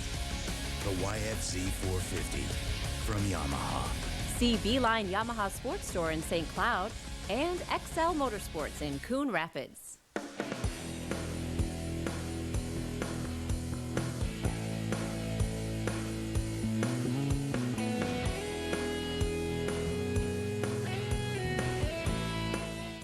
One man who's seen more than his fair share of races at Elko Speedway is Wayne Eddy, the former owner of radio station KYMN in Northfield. What do you think? You've said you've been coming here since 1968. Here we are, 2005. You've seen the place evolve quite a bit. Well, I'll tell you, Rob, as an announcer, you'll appreciate this. When I first did the track announcing here at Elko Speedway, I was right out in the middle of the track, and I got the microphone wire wrapped all around me, the cord, because I kept turning in circles watching the action. But I'll tell you what, they did have indoor plumbing, and that was a big deal in 1968. And they still do have indoor plumbing, which is a good deal these days. You and your radio station, people might forget, actually broadcast the race live on a number of occasions. As a matter of fact, we would come out here and do a live show for about an hour. Sometimes we did races up until about 9 o'clock, then we had to sign off. But with the track announcing, it just blended in really well. And we carried the Indy 500, the Daytona 500, and then eventually all of the NASCAR races. So we were kind of the leaders in racing because back then nobody understood what a great sport it is. What gave you that vision? Were you first and foremost a fan and then took that to your business? Or did you say, here's a sport that's growing and we want to be in on it from the forefront? Well, first of all, I lived in Indianapolis for a while and could hear the race cars, and I lived many miles away. Then I'd go to the Dakota County Fair and the State Fair here in Minnesota. Then I went to Tomah, Wisconsin, and that's where Refners and Trickles and people like that got their start. And I loved it over there. When I came to Northfield, Minnesota, found out about Elko, I came here right away and got involved and introduced a radio show. And Phil Stewart was the owner then, and he had the forethought to understand the benefits of promoting racing on radio. You've seen so many drivers come and go, some who are still here racing, but tonight they're honoring Dwayne Behrens as they do once a year. When you see his car, the number 40, take that parade lap before the feature and all those drivers holding the number 40 flags, what do you think when you think of Dwayne Behrens? Well, first of all, there's a long history with the Behrens family. Larry Behrens was the first person ever sponsored in the late model division, number 99. And Dwayne was just a little boy at that time. And he has his little sisters, Teresa and Lori, little kids playing out in the garage, watching Dad build the race cars. And I watched Dwayne learn how to build a race car. Then I watched him in the go-karts. Then I watched him race. And I was very, very proud to be one of his very first sponsors. And we had a wonderful relationship because he, too, understood the importance of having a good relationship with your sponsor.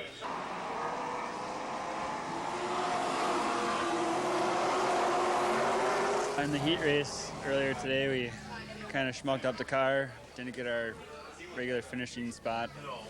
Had to go to the very back of the feature, and I never thought it was possible. 22 cars, and I was under the impression that it was a 40-lap race, not a traditional 50-lap race, so I thought, I got to get her done early here.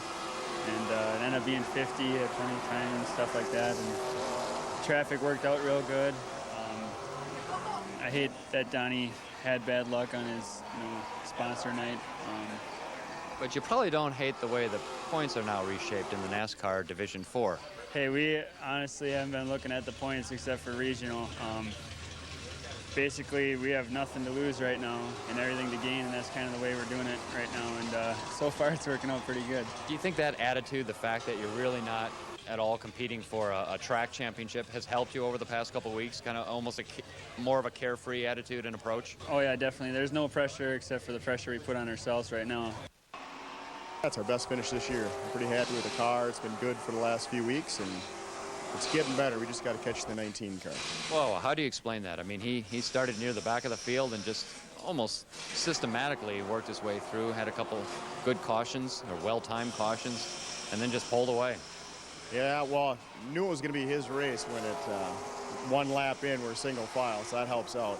Can't believe he caught us as fast as he did, but they just have worked real hard on that car, you know, and they got a good motor program, and they got a good Pathfinder chassis under the thing, and they got a really good guy helping in the background on the suspension. I mean, Danny Frederickson's second to none in the country, so.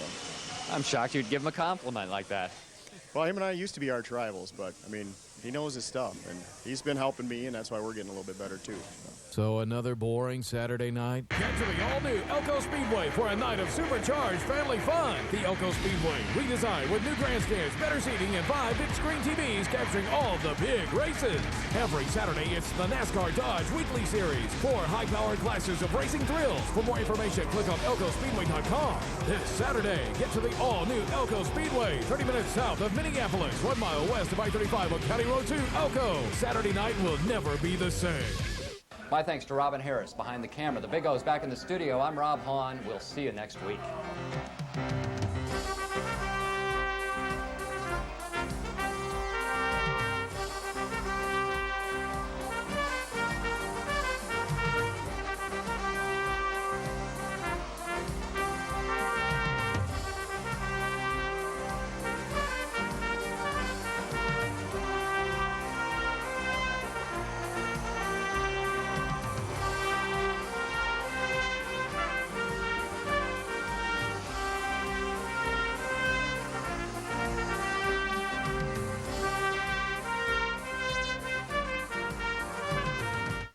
Stop. Are you trapped in a bad job? Live. You're watching KSTC TV, Minneapolis, St. Paul.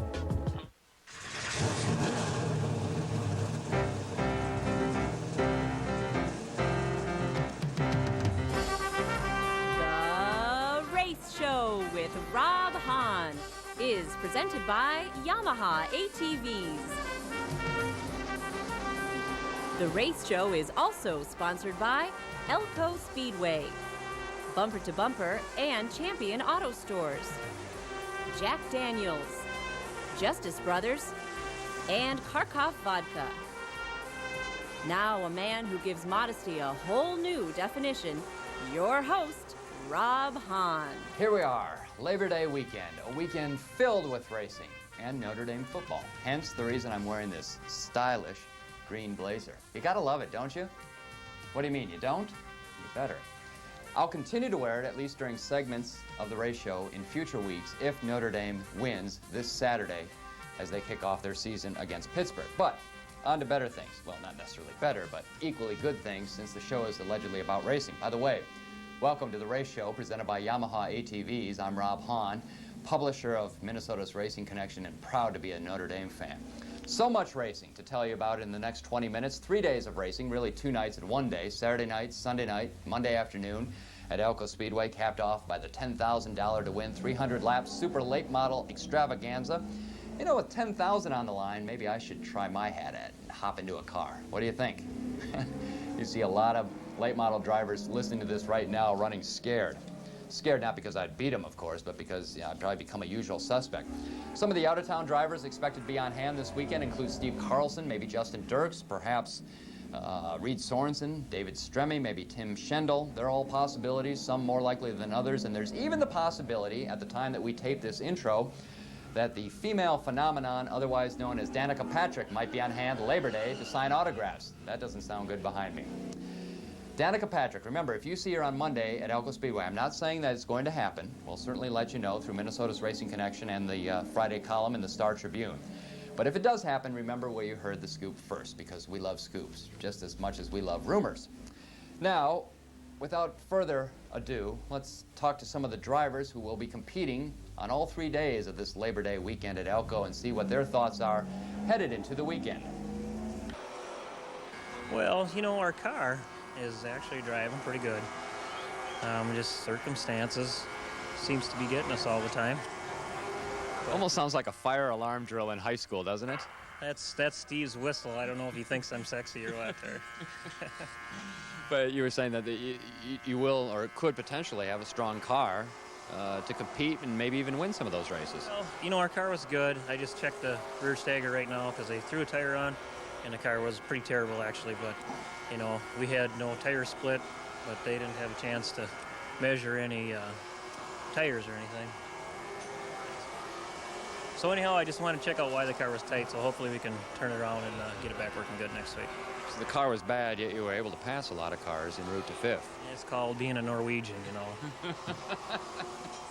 All right, what are you going to look at specifically when you look at the car over the next couple of weeks and try to get it even better? Well, I don't know. You'd think as many years as I've raced here, we'd have her all dialed in, but cars change, tires change, the track changes, and you just got to keep chasing things. So I don't know, being here so many years, if it's that much of an advantage or not, but you know, we just keep doing our stuff, and you know, this is a new car. Sometimes it takes us the second year before we get it going good. You know, we had Jason's car last year, and we had that one going good. This is brand new this year, and it takes a little bit to get the kinks worked out.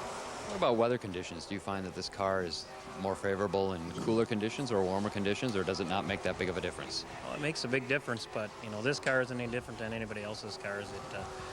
You know, if you tighten yourself up during the afternoon so the car felt good come feature time, you'd be undoing everything you did earlier in the day. So, you know, the track can give you fits sometimes. Yeah, that's going to be a long weekend. That's going to be a lot of racing, and you know, I've been working out, so I'm hoping I'm going to be able to hold up for the whole 3 days. You know, and we'll see what happens there. You know, we're optimistic, and we just keep plugging away and working hard, trying to make sure our car's the best it can be, and you know, that's all we can do, and we just keep trying to do that and see what happens. Outside of that, do you do anything different headed into a 3-day event like Labor Day weekend? Well, you know, there's going to be, you know, we're going to have to probably go home Sunday night and do some maintenance on the car before we come for Monday, and you know, it's just a little more of the same thing you do in a shorter period of time, basically, is what it is, as far as what you do for maintenance and so on. With $10,000 to win in the Monday show, is that the most money you've ever raced for? I don't think I've ever even made $10,000 in my life. I don't know. Let alone made it racing, right? Exactly. So we're looking forward to that. Yeah, that should be a good time. What kind of, I don't want to blow the purse out of proportion, but it is a big purse for local guys who are accustomed to running for $1,000 a night, which isn't shabby money to begin with. So what kind of goes through your mind as you look ahead to that race on Labor Day? Well, I guess the biggest thing is sit and wonder how many good guys from around the country are going to be here, and you know, you got to be prepared and be ready to do some things for qualifying to make sure you make the race, and then once you make it, you got to race smart, and remember you got 300 laps, and just pick away at it as you go and not get over antsy. We talked when you were on the show a couple weeks ago about how you worked with Jeff Martin for a couple of years. Do you turn to him at all for advice for these longer races? He seemed to be a master of those 100 and 100-plus lap races. Well, I learned a little bit watching Jeff, you know, just the way he was so patient all the time, and just, you know, helps when you had a car like Jeff had back then, kind of, you know. But he was the master of it. He just, you know, stay out of trouble, keep picking away, and pretty soon, before you know it, there you are in the lead, and you got 50 laps to go yet, you know. And you know, I learned a lot about driving, helping Jeff work on his car, and you know, and the chocolate chip cookie thing is always a bonus too. I'd probably be happy if I just survive all 3, but we really need to get the car going better there. We're not in good enough shape to be competitive, and we'd really like to be a lot faster. I've talked with some of the other drivers, and you know, I don't want to make too big a deal out of the $10,000 to win on Labor Day, but it is a big deal. I mean, it's not often these guys and other drivers, presumably from around the region, who will be coming, get to race for, you know, a top spot that pays $10,000. Yeah, well, it's huge. You know, I'm going to invite a lot of top dogs from all over the upper Midwest, I'm sure. You know, we have a really good bunch here of top competitors, and I think they're going to have a hard time beating us, but right now, the way it's looking, Jake's going to be pretty tough. If he finishes, he's going to be at the front of that baby, so we got to do our homework. What are some of your strategies for a 300-lap race? Try to stay out of trouble. We need to get the car better and stay out of trouble. And typically, if the car works good, it's easier to stay out of trouble. You're not struggling as much. It's too early. We got to get the car working better before we work on strategy.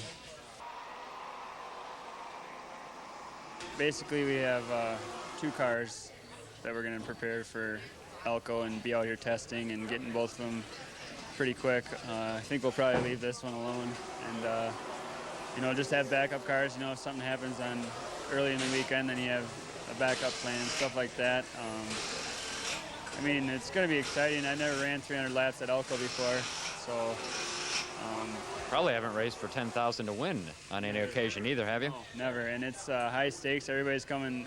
I mean, everybody's going to be bringing their A game. I mean, there's going to be guys from out of town, I'm guessing, wanting that 10 grand too.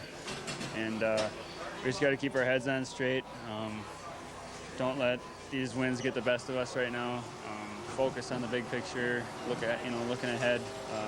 Come on, a couple more cliches, we might be up to 5 in a row, just like your feature wins. Yeah, tell me about it. I mean, we just got to do what we got to do, and I mean that's it. It's cut and dried. So. Do you put any more emphasis on one of the races than the other two? Do you look perhaps more at the 300 lap because of the length of it and because of the purse? Definitely. You know, the longer the laps, the more odds there are of something breaking, something getting too hot, you know, stuff like that. We're just going to treat it like another race. I mean, big deal that we're thinking about now is tire strategy, you know. You get 8 tires for the 300 laps, and we're just trying to figure that out, and I mean, we're thinking ahead, trying to get the, you know, edge over the competition that you need. I mean, but we're just going to come out here and do what we've been doing, and I think we'll be all right. If things go well, will you use this car 3 days in a row? You bet. Definitely. I know you don't want to reveal secrets, but can you pinpoint anything or 2 things that you've really hit on outside of the kind of the carefree attitude that have helped so much? Yeah, you go down to that end of the track and you turn around and you hurry back. That's about it. Time now to remind you that you can stop into any of the 14 participating Yamaha dealers. Time is running out. You got to do it soon. So stop into one of those dealers. Look for the registration materials, probably on the front counter. If you don't see them, ask for them. And you can be registered to win an all-inclusive 2-night stay. It's an all-inclusive ATV weekend, including a 2-night stay at Giants Ridge, the villas at Giants Ridge in Boabak. It's all brought to you by Yamaha, the Race Show, Minnesota's Racing Connection, and of course our friends at the villas at Giants Ridge. But the only way you have any shot of winning this all-inclusive ATV getaway is to stop into the 14 participating dealers, the Yamaha dealers, listed in Minnesota's Racing Connection. Don't delay.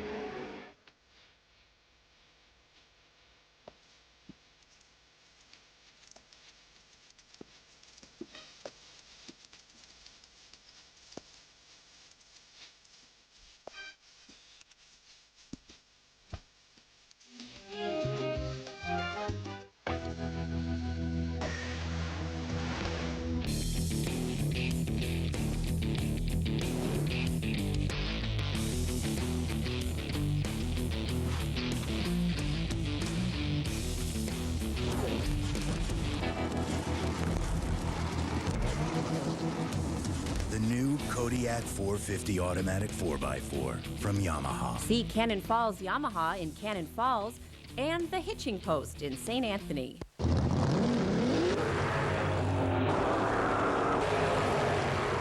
At Richard Childress Racing and Jack Daniels, we have a great appreciation for cars. And a greater appreciation for those who drive them. So when you're out drinking, make the right decisions. After all, when it comes to drinking responsibly, it's a black and white issue.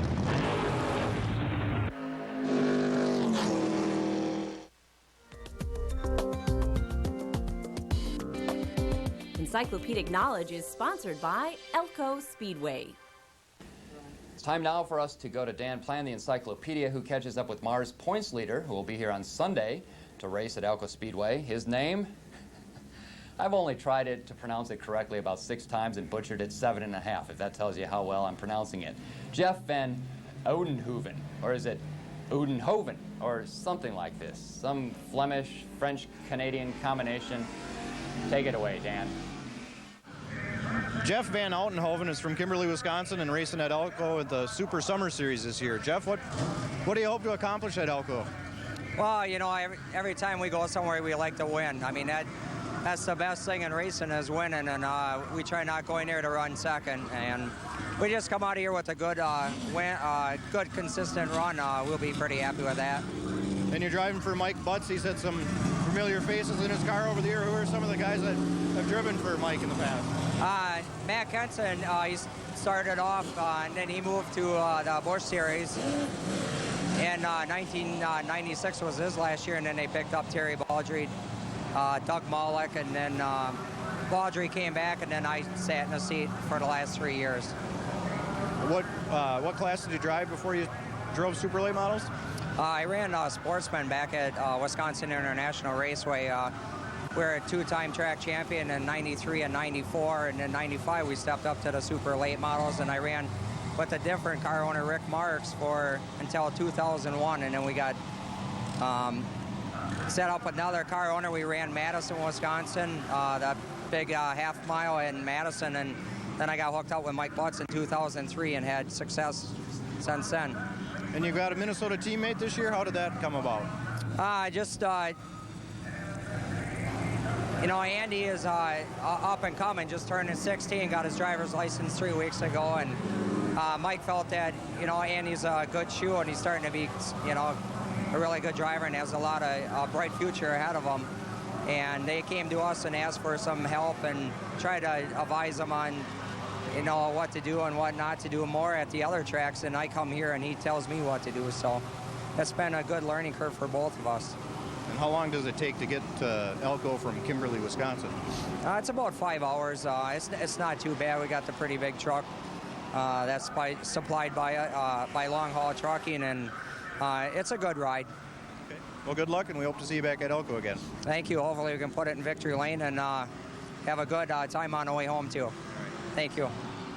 One of the many, and there are many things I love about racing, is the way drivers and their wives always get along and seem to agree with one another. What, you don't believe me? Sure, just like my wife and I always get along and agree with one another. I thought it'd be fun, regardless. I thought it'd be fun to pose the identical 3 questions to a driver's wife and then to a driver. Let's take a look. All right, I thought we'd start with the smarter of the two in the he said, she said. So we'll start with the she said, and we're going to bring back our game, true or false and why. That's where I read a statement or say a statement to you, and you tell me whether you think it's true or false, and then give me a brief or maybe not so brief explanation. So without further ado, let's cue the music. True or false and why. Number 1, Jason, your husband is always very mellow at the racetrack. Very false. And why? Why? He gets pretty intense about racing. He says once he gets to the racetrack, there's no friends. Not necessarily enemies, but just no friends. And he races hard. See, that wasn't too difficult. Now, number 2, true or false and why. You once smoked at least 8 cigarettes during one 40-lap feature. False, it was 9. And because it was ended up being a 127-lap feature with all the cautions.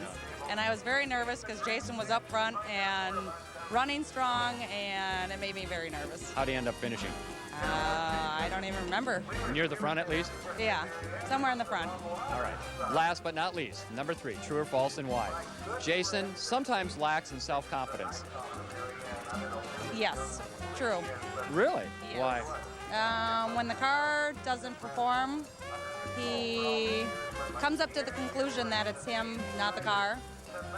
So that would be lacking self-confidence. See here, all along I thought he was as confident, as self-confident as certain. In hockey he was. Okay. Not in racing. All right. Now this wasn't bad. We'll go to his pits now and find out what he has to say. Thank you. All right. Now we get the he part of the he said, she said to compare what the two have to say and are true or false and why. So I'll read a statement or say a statement and you tell me whether you think it's true or false and then offer a brief explanation why. Number 1, you, Jason Schneider, are always very mellow at the track. Very false. I'm a maniac. From the time I enter the gate over there, I'm pretty strung out. Okay, I think that kind of compared quite accurately to what Denise had to say. All right, point number 2, true or false and why? Denise once smoked at least 8 cigarettes during a feature. Probably false. It's probably more like 20. I think she's a little bit more mellow than she used to be in the old days. She used to come home with a hoarse voice, so, but maybe that's in turn because I haven't been as fast as I used to be, so. All right, finally. Catch 22 right there. This is pretty easy, isn't it? Finally, true or false and why?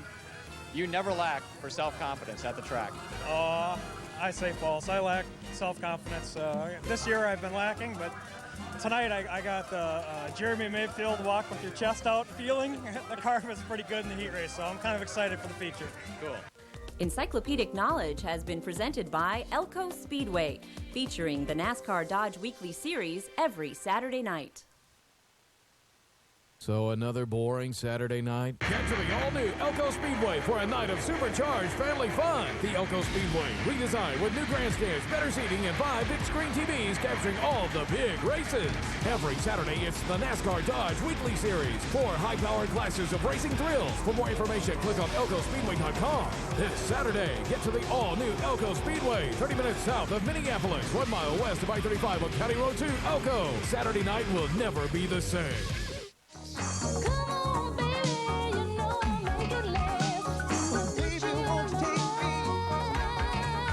Baby, come to the beach in my mind, it Ironman. In my mind, me have Elche Beach, where you have lot of chefs for festival.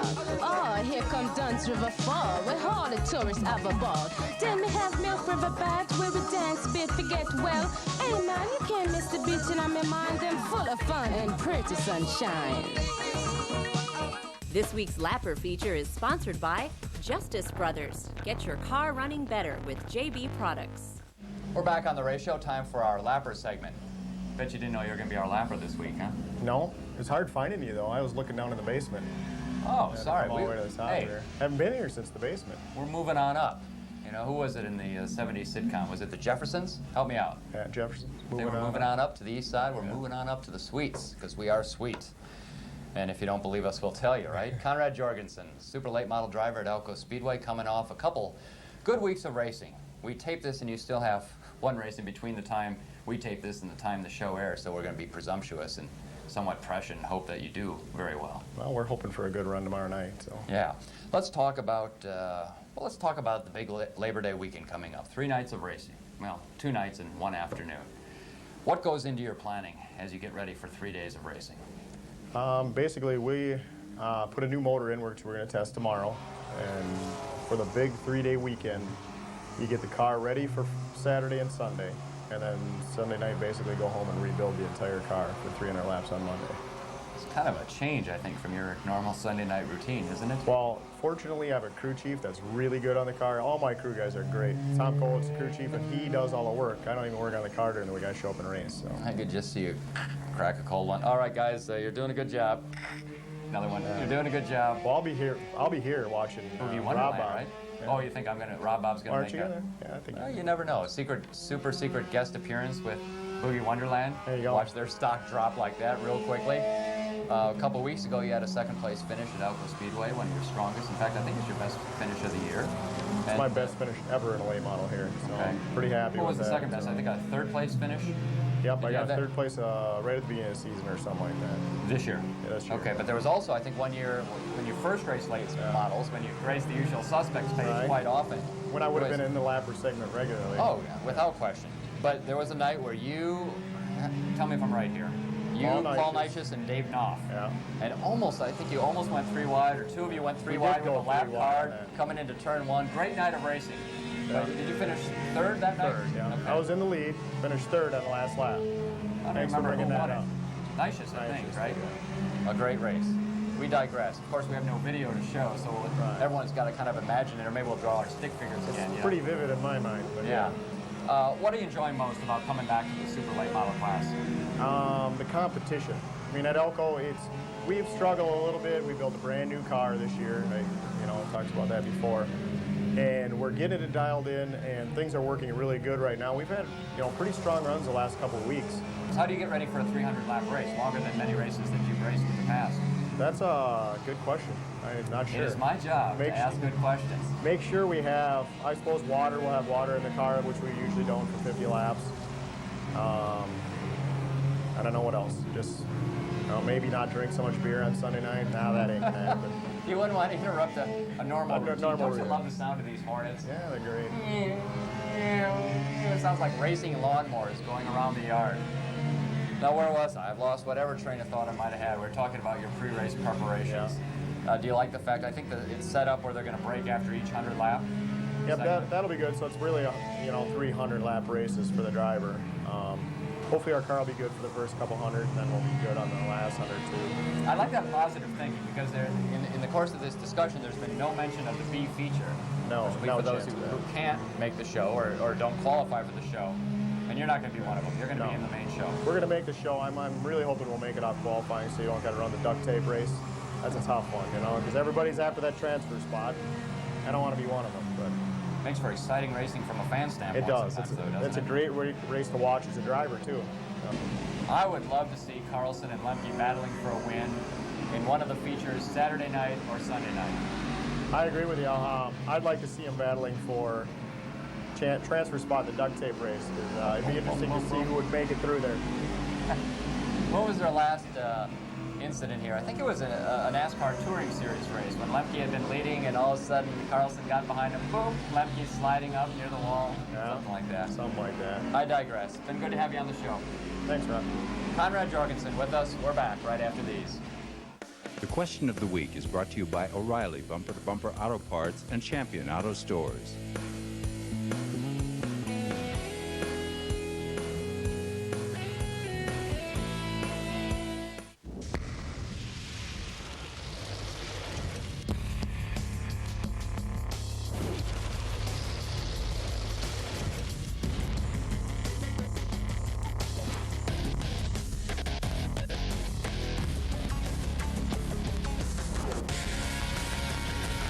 Enough said. The YFZ 450 from Yamaha. See Heinen's Yamaha in Osseo and Jerry's Yamaha in Lakeville.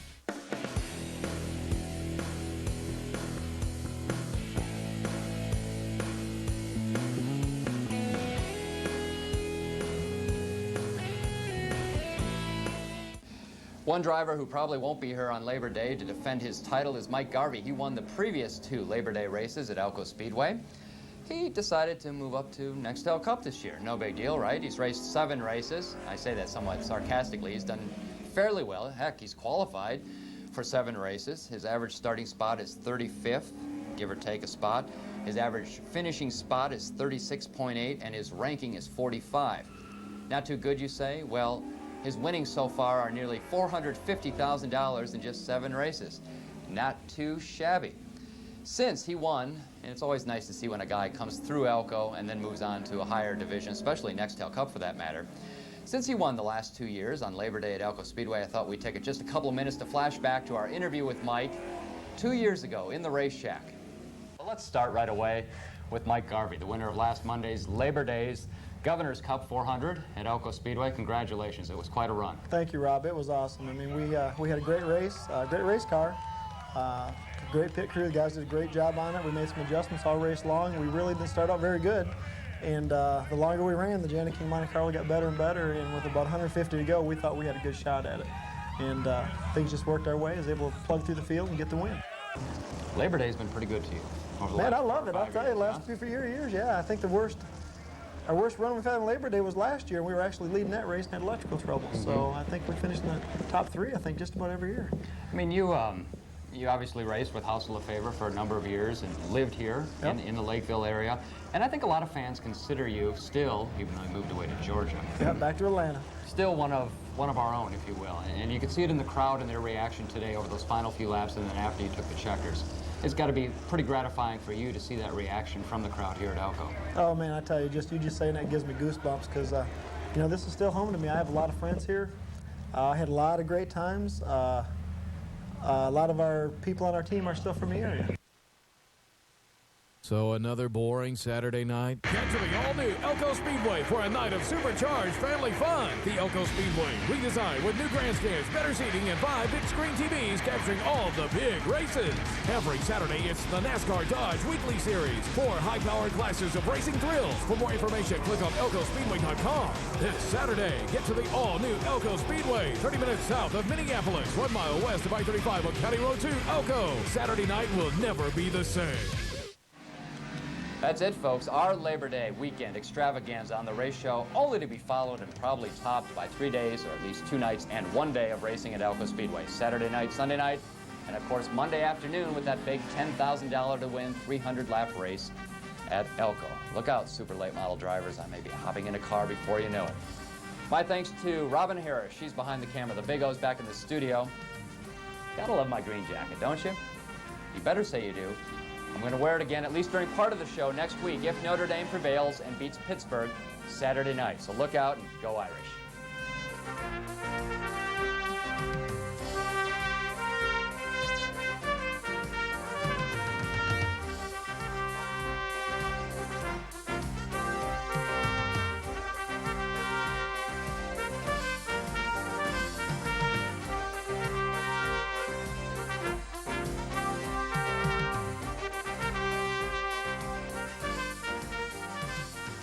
The right to file bankruptcy is a right we've had on your trip to Hawaii. Weekday afternoon starting at 1, only on Channel 45. KSTC45.com. Enhancing television with variety.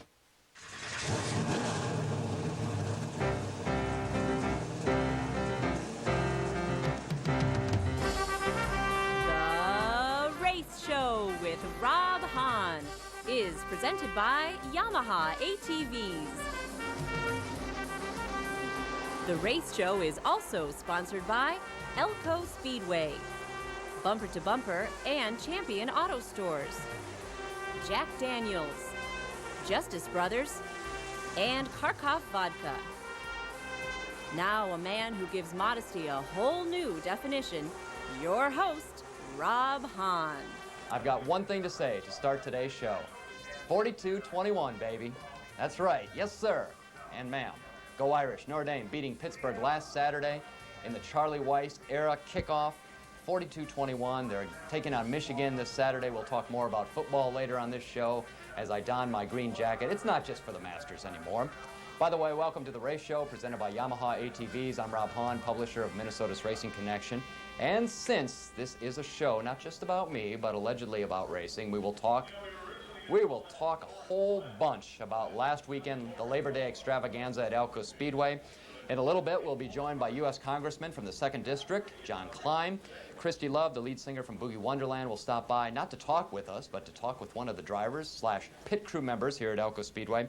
And before long, Dan Plan, the encyclopedia, will join us in a myriad of different ways. But first, without further ado, let's flash back to last Monday's State Fair 300 at Elko Speedway.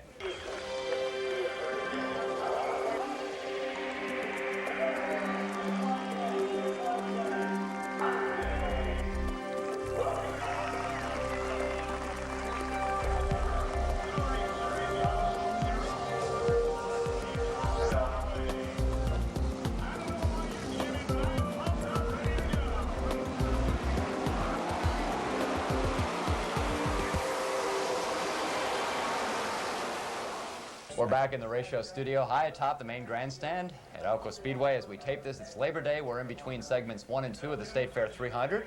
And for something just a little different, I thought we'd provide some in-race analysis. We've asked the encyclopedia, Dan Plan, to join us. I see the Channel 45 censors have even gotten to your shirt, not wanting another network to be advertised during the race show. Here's how it stacks up right now. We've got Tim Schendel, Kelly Byers, and Jonathan Island 1 through 3 after the first 100 laps. We saw Jacob Gady kind of pull away and set the standard for a while. He stopped to avoid a wreck. It looked, at least from our perspective, I think, that Gary Mueller had spun in front of him. He merely stopped, but they sent him to, I think, the 10th spot as he kind of faded in. Your thoughts on the call? Yeah, I think things are doing a little differently in this race. They're using the blend rule, so if you get going and wherever you get back into the pack during the caution is where you start. They do that in some of the touring series, but they usually don't do it here on a night, so it's different. Yeah, I don't want to say we like to see cautions, but I did notice after that first caution that some of the side-by-side racing that followed after the ensuing restart was much better than at the start of the race. I don't know if it was a case of guys having their cars come to them or saying, yeah, we've got our first 50 or 60 laps out of the way, let's go racing. Yeah, I think with Matthews getting the flat tires too kind of bottled things up, and guys got side by side, and once they get side by side, I think it's easier for them to stay that way rather than getting there.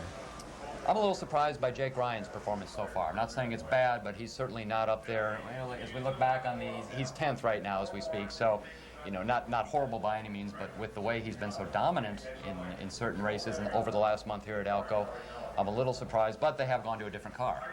Maybe they're doing a little bit of the Steve Carlson where they're just going to hang around forever for the race, and there's still 200 to go, so we'll see what happens at the end. Wise point. Any surprises from your standpoint, your take on the race so far? I'm surprised that Schendel and Matthews or Byers are up front. You know, Schendel's run here a few times. I don't think Byers has ever run here before, and they look to be running pretty good. All right, take a look at the leaderboard and tell me if you see a sleeper in there in the first 10 spots. Who do you think will come out on top after the second 100 laps? You know, Jake's looking good, but I see Conrad's up there. He started quite a ways back. He did. I noticed him. I thought he was struggling at first, but when you're in fourth after the first 100, that's a good sign. I like the way he and his team have the program going. I look for him to be near, if not at the top, after the next 100 laps. We'll talk with you again at that point.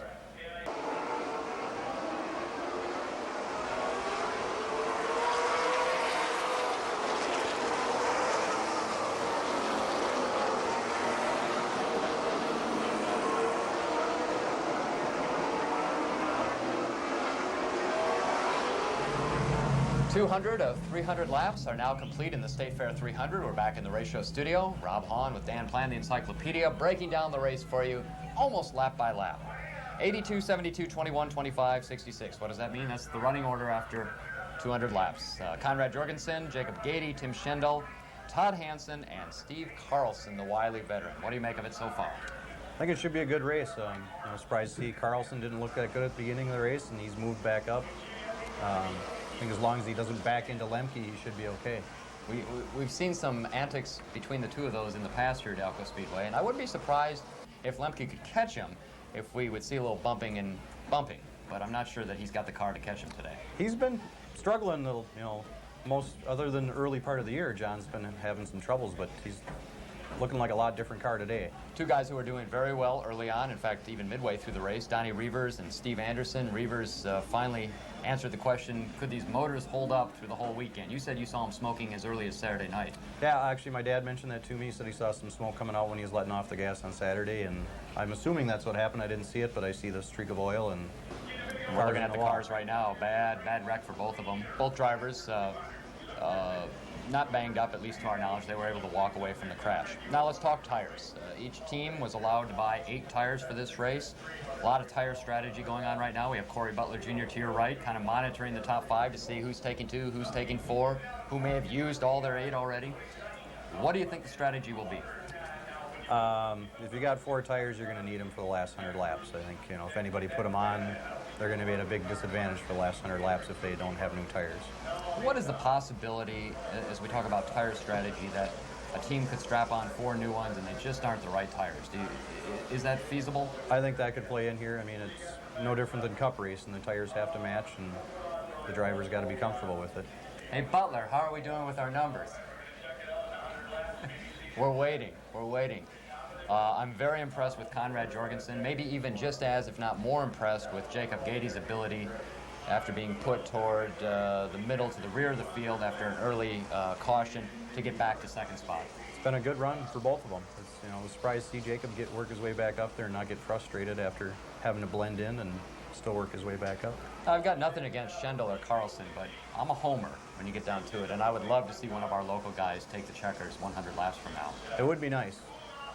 You also got to have a shout out to Scotty Marshall. Do we have it? Survey says Jorgensen has not strapped on any, according to this. Jacob Gady has 4 new ones, none for Tim Schendel, Todd Hansen with 2, and none for Steve Carlson. Do I have that right? Or at least close enough for government work. No offense to the congressman who will be joining us later in the show. Any closing thoughts either about this race or what can be done to make it even bigger in the future? You know, it's tough to say. There's good cars here, but I like quantity and quality. And we've got quality drivers. It's just a little disappointed in the number of cars that showed up for whatever reason. But it's been a good race. Let's salute those guys who are super late model drivers and decided to show up today. Because there are a lot of drivers who might be on the verge of being, well, what shall we say, iffy drivers, and maybe even bad drivers who could have shown up, had a good chance at making the field, and pocketed at least 1,000 to start. You could have made the field. I should have made the field, you know. On that note, I think we better wrap this one up. Next time we come to you, it'll be with the winners, or well, it'll probably just be one winner. This isn't soccer after all, right? We'll talk to the winner of the second, third place finishers when we come back after this on The Race Show.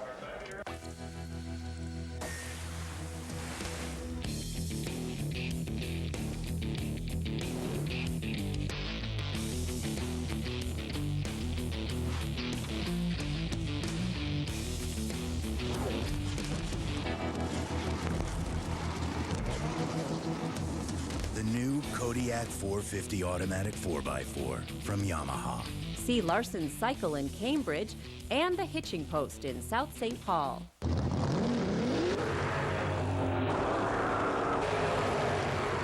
At Richard Childress Racing and Jack Daniels, we have a great appreciation for cars. And a greater appreciation for those who drive them.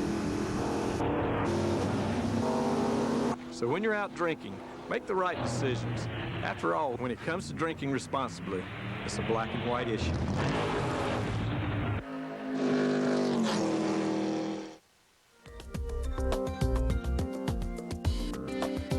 Encyclopedic Knowledge is sponsored by Elko Speedway.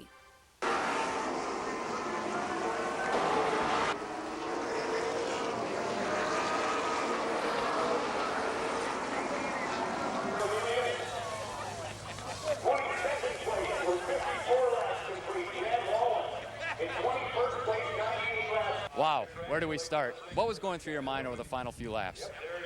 The biggest thing going through my mind was, God, I hope this thing finishes under green. Didn't really, you know, Steve Carlson's a heck of a guy. I mean, I've been watching him for a long time, and it's not a guy you want behind you with a few laps to go in a race. I noticed that Champaign does a good job of attracting bees, so we better be on our best behavior.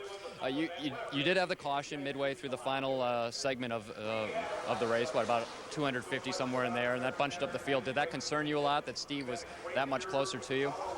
Actually, it did a little bit. Like I said before, Steve's a heck of a competitor. He's been around a long time and good, long race racer. And I was kind of worried, but when we checked out on him, I knew we had him all covered. Is there a lot of concern, or do you not give it much thought over those final few laps that something's going to happen out of your control in front of you? Well, a couple times it almost did. Well, yeah, the one incident with Charlie Menard, if I'm not mistaken. He got a little sideways right as you were getting ready to go past him. Yep, and that always goes through your mind coming up on the lap cars. Most of the guys did a phenomenal job of staying out of the way. Luckily, they weren't racing when I got to them, and we just got through there without any problems.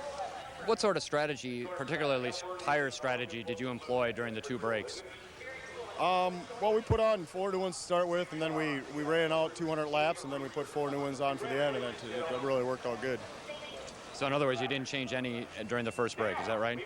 Nope, the car was so good that we just left it for the middle and just to see how it was, and to stay out front, you know, and get to the front on the second one with the tires we had. I knew what we had for the last 100, so we were in great shape. It's been quite a 10-day run for you. The last time we had you on the show, as we pointed out on the show, we actually filmed the interview before your feature win, your first ever in a late model. That came on, a week ago Friday, and now you followed up 10 days later with another feature win. This obviously your biggest, I would think the biggest win of your career. Oh, absolutely. This is the biggest win of my career. I mean, to win that first one at Elko was great, and now to win the State Fair 300, you go down in history for these races. It's awesome. Yeah. And I think it says even more, as you alluded to earlier, that you not only beat a great field of local drivers, but you beat Steve Carlson and Tim Schendel, two of the best regional drivers. Absolutely. I mean, like I said, I've been watching them guys for a long time, and they're the best in the country right there, the two guys behind me. Now, all these, race shows seem to ask, or at least the interviewers ask the stupid question. Do you know how you're going to spend the money? Or maybe should we just give the check to your wife right now? We're going to spend a bunch of it at Captain Black's tonight. That was the other thing we were speculating on up in the media suite, is whether Brothers Jorgensen Racing would be open for business tomorrow. Oh, that's probably a negative. Well, congratulations. A great run. Thank you. You got that restart about midway through the final leg, and I thought that was what you might need to get past Conrad as the field bunched up. I thought maybe too, but you know, he was really quick. He checked out on me at the end. He was gone. We had a pretty good car. Early in the race, we got in a wreck over in turn 1, and I cut the right front down. And you only get two sets of right sides, so my right front had a ton of laps on it. It was kind of showing there at the end of the race. We were talking up in the booth quite a bit during the race and during the breaks as well about the strategies we thought different drivers were employing. We figured that you, being the wily veteran that you are, had a couple strategies and were just kind of laying low for those first couple hundred laps. Was that the plan, or did it just kind of work out that way? Well, actually, after that wreck, we got down one lap, and I had to start from the rear, and we got our lap back, and we just had to work our way back up to the front is what basically amounted to. Were you surprised that Conrad was as strong as he was today? No, you know, these guys up here, they all run good. Conrad, he's really quick. Yeah. We were kind of, the other thing we were hoping for in the booth is, you know, that maybe you and John Lemke would race side by side for a few laps. Yeah, that'd be kind of cool. You've raced here, you know, many times, obviously. How was the track today? I thought it was just a bit slippery entering the turn 2 and turn 1 and turn 3. Other than that, it was about the same as always.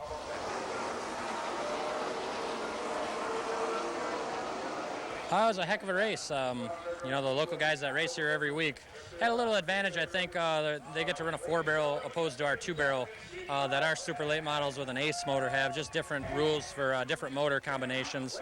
It's around the state of Wisconsin. That's pretty much what everybody runs. But all in all, it was a really fun race. 300 laps. The first 100 we came in, the car came right to us, and we got up to the front and led the first 100. And actually, the car was just a tick off. Thought we'd make it better, and it just never really came around all that good. All in all, good day. The winner was really fast, Jorgensen. Steve Carlson's always fast wherever we go, and he had just a little bit faster car than we did, and he got us there at the end. But bring it home in one piece. This car is a brand new car. It's the second race on this car, so we're learning a lot about this car and looking for some good things to come. I need to thank Matthews Solo Cam. They're #1 in archery, awesome archery bow. I need to thank TechSpar Energy and Weir's Chevrolet, Weir's Machine, and the team did a great job, and top 3 finish ain't bad for today. Encyclopedic Knowledge has been presented by Elko Speedway, featuring the NASCAR Dodge Weekly Series every Saturday night. So another boring Saturday night? Get to the all-new Elko Speedway for a night of supercharged family fun. The Elko Speedway, redesigned with new grandstands, better seating, and 5 big-screen TVs capturing all the big races. Every Saturday, it's the NASCAR Dodge Weekly Series. 4 high-powered classes of racing thrills. For more information, click on ElkoSpeedway.com. This Saturday, get to the all-new Elko Speedway, 30 minutes south of Minneapolis, 1 mile west of I-35 on County Road 2, Elko. Saturday night will never be the same.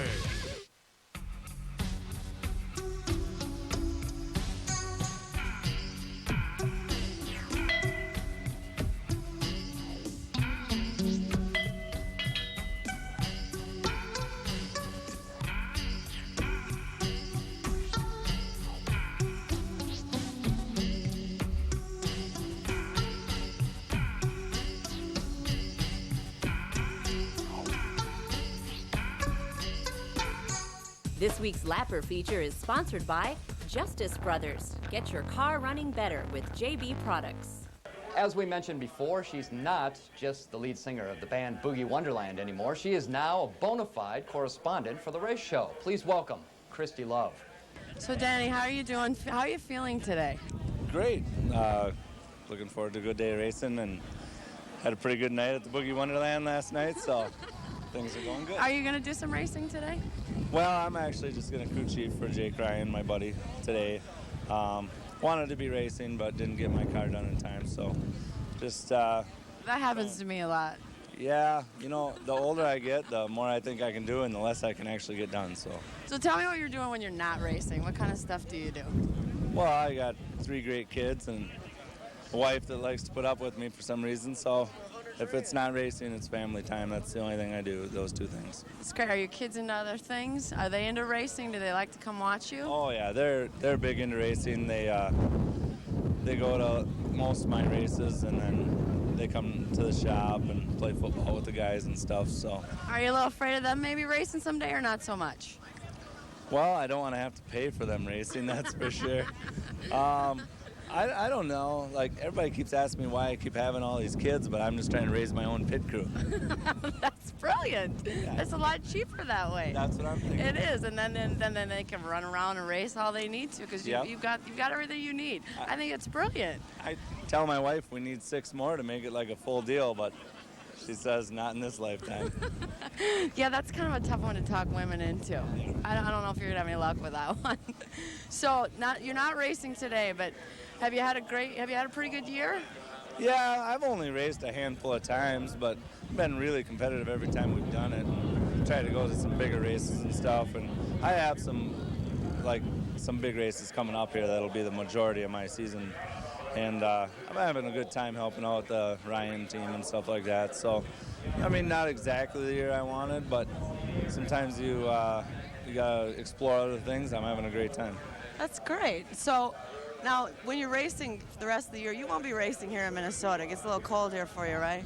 No, we're gonna go to Kentucky next week, and then Phoenix in a couple weeks after that, and hopefully go to Florida and do some racing. The question of the week is brought to you by O'Reilly Bumper to Bumper Auto Parts and Champion Auto Stores.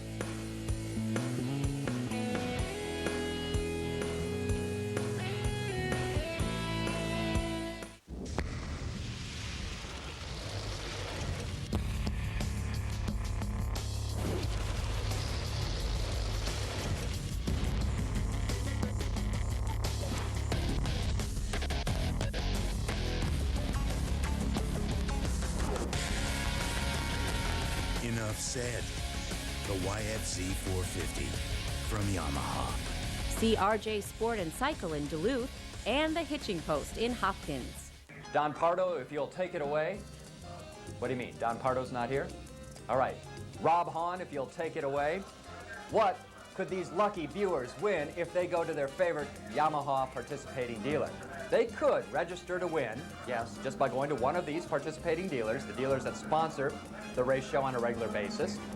They could register to win an all-inclusive 2-night stay and ATV weekend at the Villas at Giants Ridge in Wawabec, Minnesota. But the only way you can register to win is to stop into one of the participating Yamaha dealers, many of which, all of which, at some point or another, you see on your screen either now or during the course of the race show throughout the season. Stop into one of those dealers. We'll have a full listing in Minnesota's Racing Connection as well, and register to win your chance at an all-inclusive weekend. 2-night stay and so much more, an all-inclusive ATV weekend at the Villas at Giants Ridge in Wawabec, Minnesota.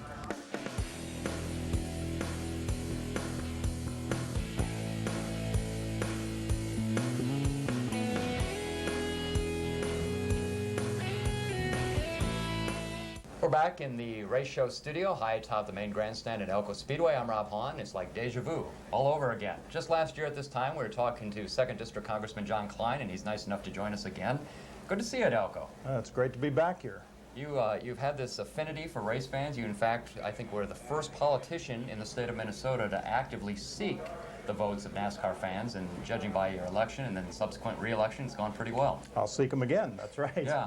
Why don't you address, as I'm sure you will when you get back to D.C., some of the criticisms that have come upon the Bush administration and other forms of government. Mm-hmm. I know the New Orleans newspaper came out with an open letter this week that said President Bush should fire all the top officials in FEMA. Mm-hmm. How do you view the last 2 weeks, or last week and a half? Well, clearly we were overwhelmed at all levels of government. And we've seen horrific scenes in New Orleans of looting and shooting and just things you could hardly imagine that Americans could do to Americans at such a time of enormous national tragedy. So there's a lot of disappointment. There is immediately finger-pointing going on. This governor is unhappy with the president and the federal government. The federal government is a little bit annoyed that the state hasn't moved fast enough. Does it concern you much? I know it's concerned my friends and me when we've talked about the issue that the Department of Homeland Security supposedly has these plans of evacuation in place in the event of terrorist attacks, but they weren't really able to enact any of these plans in enough time to get the people out of New Orleans, get them out of Mississippi. Yeah, I am concerned about that. Again, this is very, very widespread. Even when we have seen plans for terrorist attacks, it's usually confined to a city or part of a city. This hit major areas in Louisiana and Mississippi and Alabama all at the same time. And so, yes, I'm disappointed that the response wasn't quicker and more effective. I'm extremely disappointed that we have Americans shooting at other Americans and shooting at rescue helicopters and looting. It's a disappointment that wrenches my heart and my soul. But I am concerned, and no question we're going to look at it.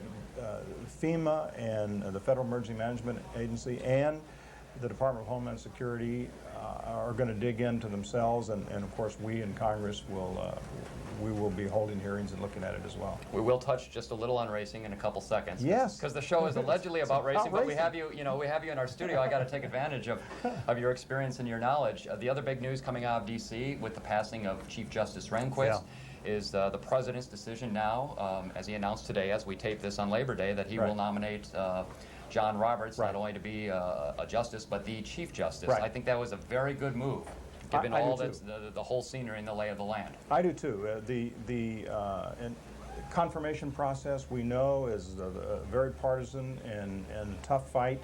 We've seen it with Mr. Bolton being nominated to be the ambassador to the United Nations. We've seen the rhetoric that goes on, and so I think this was a very good move for a number of reasons.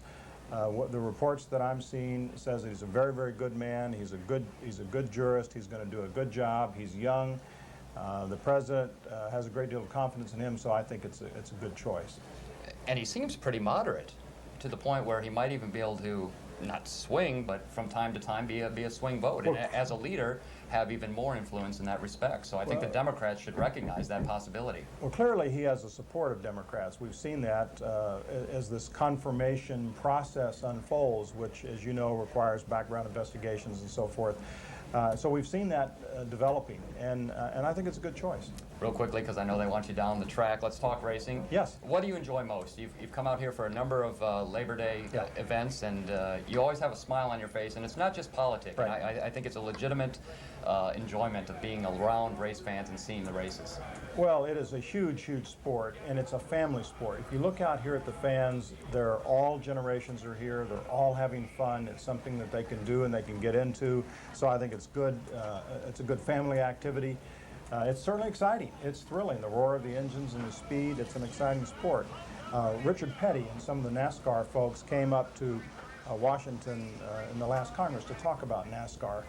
And they want to expand it and move it north, if you will. I'm sure you've had those discussions. We've had them with State Senator Dick Day. So the two of you need to get the federal and state powers together, the powers that be, and for once government can do something. Well, I was very, very proud to say in our meeting there were maybe 15 members of Congress and his team, and I said, well, you know, we have NASCAR in Minnesota. And without a blink, they said, you've got Elko Speedway. So they're very aware of it. And I am excited that NASCAR is here and it's very popular. I guess they need to drag me down to the track. Yeah, I'm unpopular enough the way it is by doing this show in our newspaper, so if I keep you any longer, I'm probably going to be excommunicated from the booth. Well, let's don't have that. Great to have you on the show Pleasure to be with you again. 2nd District Congressman John Klein with us on the race show, and we're back right after this.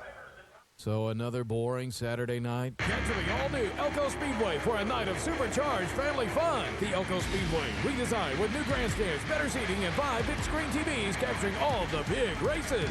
Every Saturday, it's the NASCAR Dodge Weekly Series. 4 high-powered classes of racing thrills. For more information, click on ElkoSpeedway.com. This Saturday, get to the all-new Elko Speedway, 30 minutes south of Minneapolis, 1 mile west of I-35 on County Road 2, Elko. Saturday night will never be the same. Here's a true story before we wrap for the day. I was walking up the stairs at Elko Speedway right over there, and the guy yelled to me just when I got here on Monday, Labor Day, "Do you have your green blazer?" I said, "Of course I have my green blazer." As you might recall from last week's show, I promised that I would wear this stylish green blazer at least once during this week's show if Notre Dame, in fact, won last week, which, as you know from the start of the show, they did, beating Pittsburgh 42-21. So here it is, one more week of a green blazer and hopefully another Notre Dame win. They've got Michigan. Ooh, tough. Go Irish. Anyway, my thanks. Behind the camera is Robin Harris. The Big O's back in the studio. I'm Rob Hahn. Thanks for watching. We'll see you next week, and go Irish.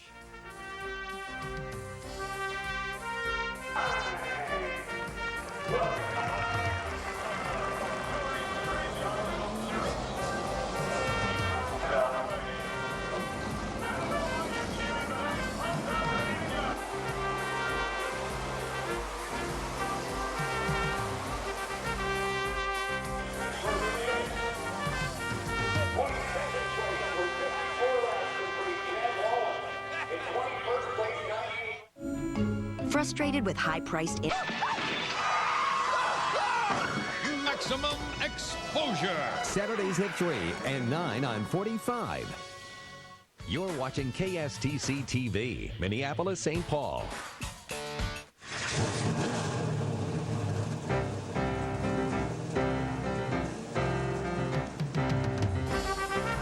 The Race Show with Rob Hahn is presented by Yamaha ATVs.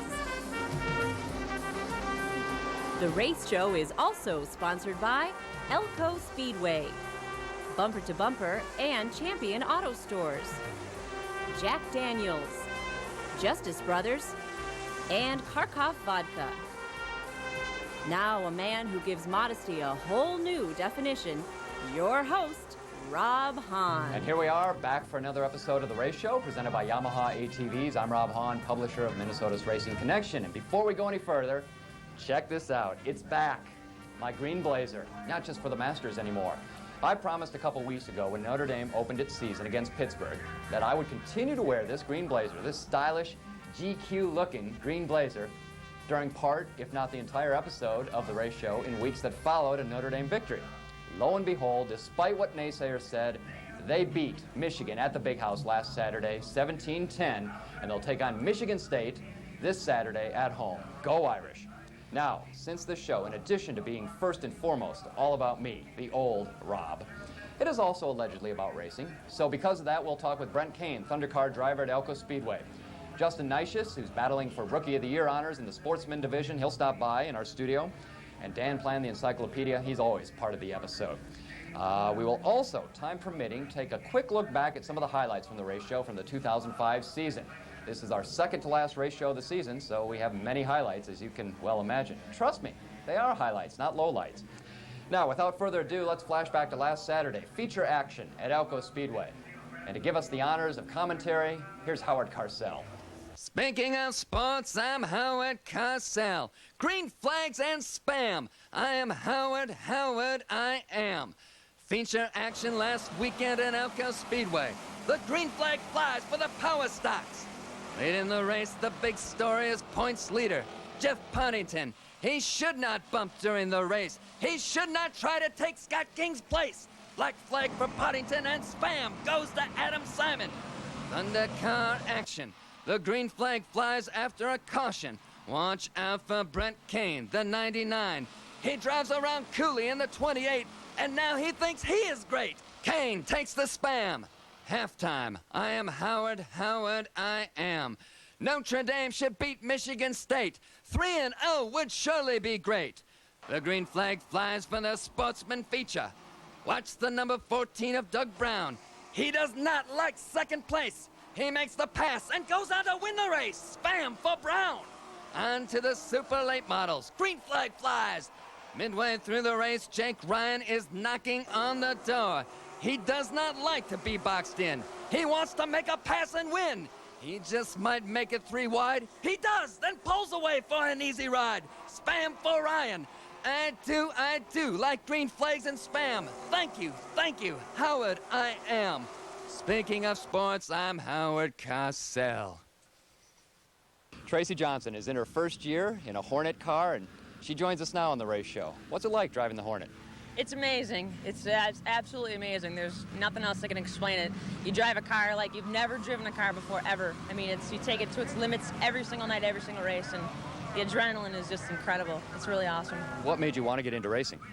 I got a family, a background with auto mechanics and four-wheeling and, getting any kind of automotive stuff, involved. So kind of just my family. I mean, my dad's a mechanic, my brother's a mechanic, I went to school to be a mechanic, so it's just kind of in our blood.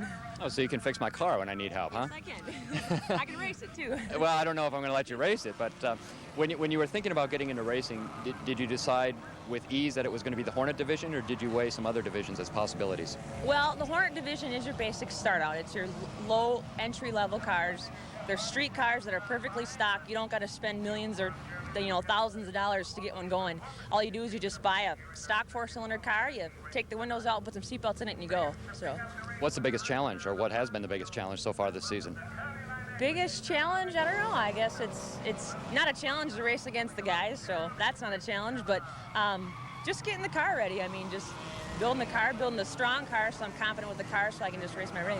Well, you mentioned racing against the guys. Do you give it much thought, or is it just natural for you to get in? And yeah, it's definitely natural. I've always been a pretty big tomboy, and I went to college with all boys and stuff like that, so I've never ever felt like the girl. And racing out here, I do see a few other girls. I wish there was more, but hey, man, racing's racing.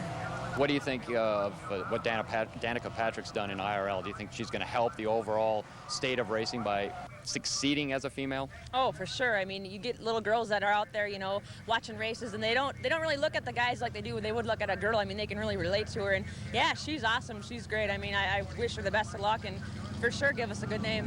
Tell us a little bit about your team. I see to my left is your dad, on his shirt, embroidered car owner. You've got some other family members involved as well. Oh, for sure. My just says Tracy, car driver. My dad says Dad, car owner. My brother, we call him Uncle Troy. My kids call him Uncle Troy, so he's the crew chief. My boyfriend Brian, he's the catch can man.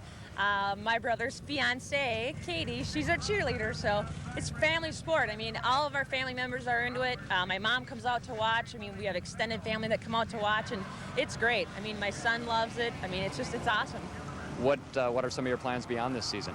Win. That's all I want to do is win. I mean, it's my first year, it's my rookie year, so it's just kind of feeling it out, kind of figure out which track, what to do with, how to drive each track. We raced out at Shakopee also, but just keep going. I mean, we're going to keep this car, we're going to get another car, just a backup car just in case, and then just keep racing. Well, that's great. We'll look forward to covering your career in future years. Yeah, thank you.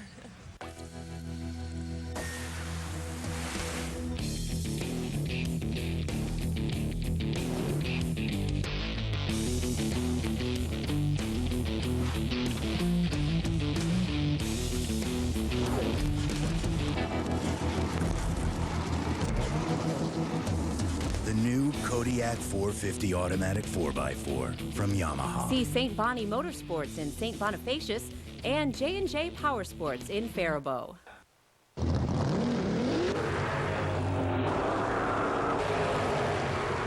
At Richard Childress Racing and Jack Daniels, we have a great appreciation for cars and a greater appreciation for those who drive them. So when you're out drinking, make the right decisions. After all, when it comes to drinking responsibly, it's a black and white issue.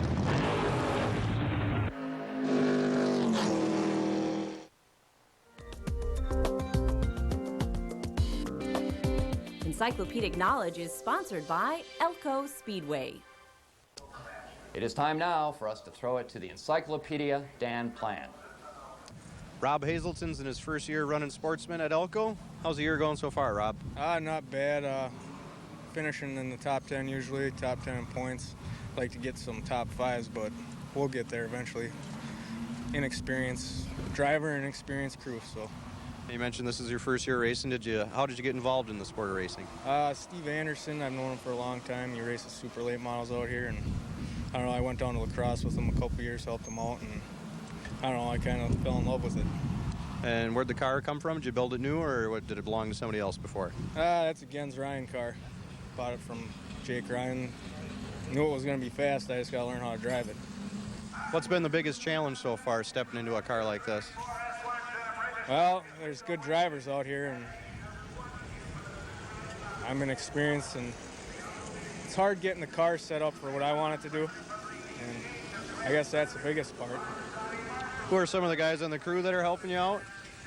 Brian Frank, Joel Carter, Dave Amen, Kyle, I don't know his last name, he just started, Matt Olson, and Corey Schweik. And then my dad comes out once in a while. A lot of the drivers said, the Sportsman has a lot of power for the tire, and what's it like getting used to that? I don't know. I guess I've always had some big horsepower cars on the street, and it's always had too much power for the tire, so I think it's more the handling part. Just a few races left to go this season. What do you hope to accomplish with the rest of the year? I'd like to get a top 5 finish is what I really want to do, and stay in the top 10 points and come back next year ready to go. Well, good luck, and we hope to see you again on the race show. Thank you.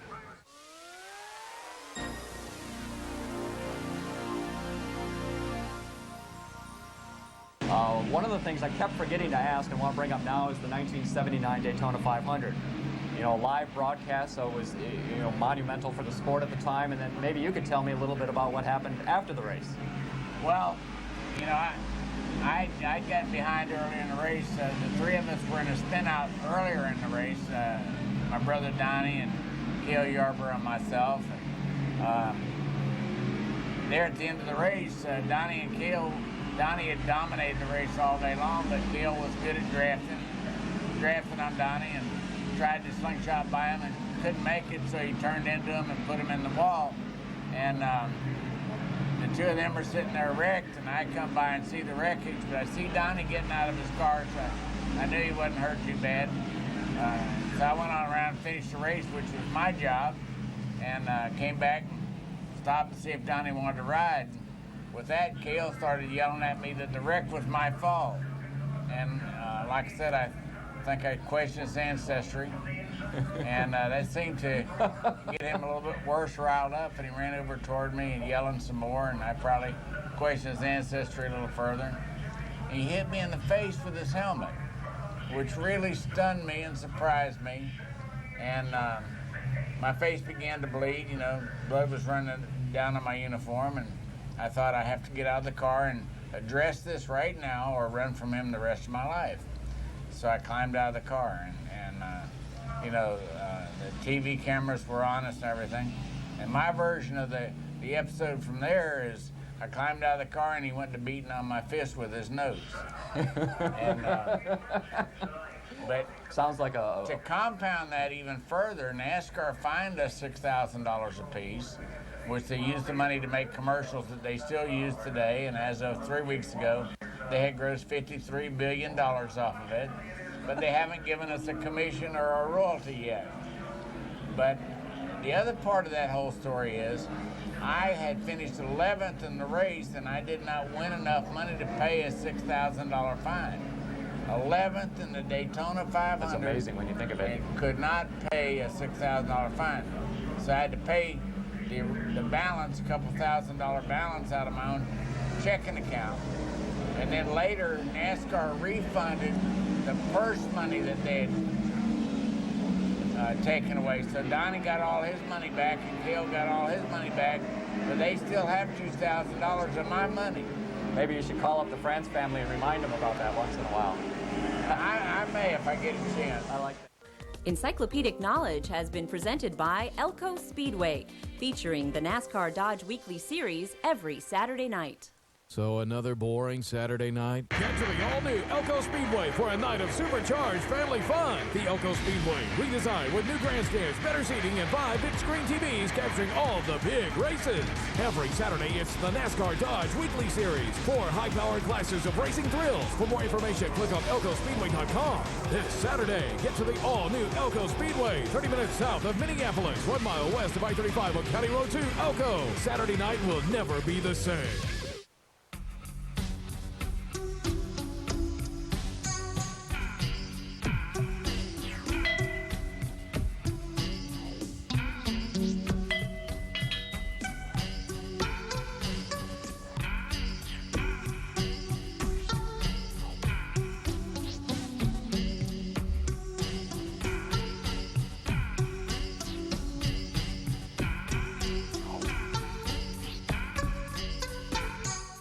We're back on the race show. This is our sauna version. Kind of hot in the studio today. It's a little warm. Justin Neisches, sportsman driver number 18, joining us. We've talked to you a couple times already this year, but it's been quite a year. You've been close to that first feature win, but not quite yet.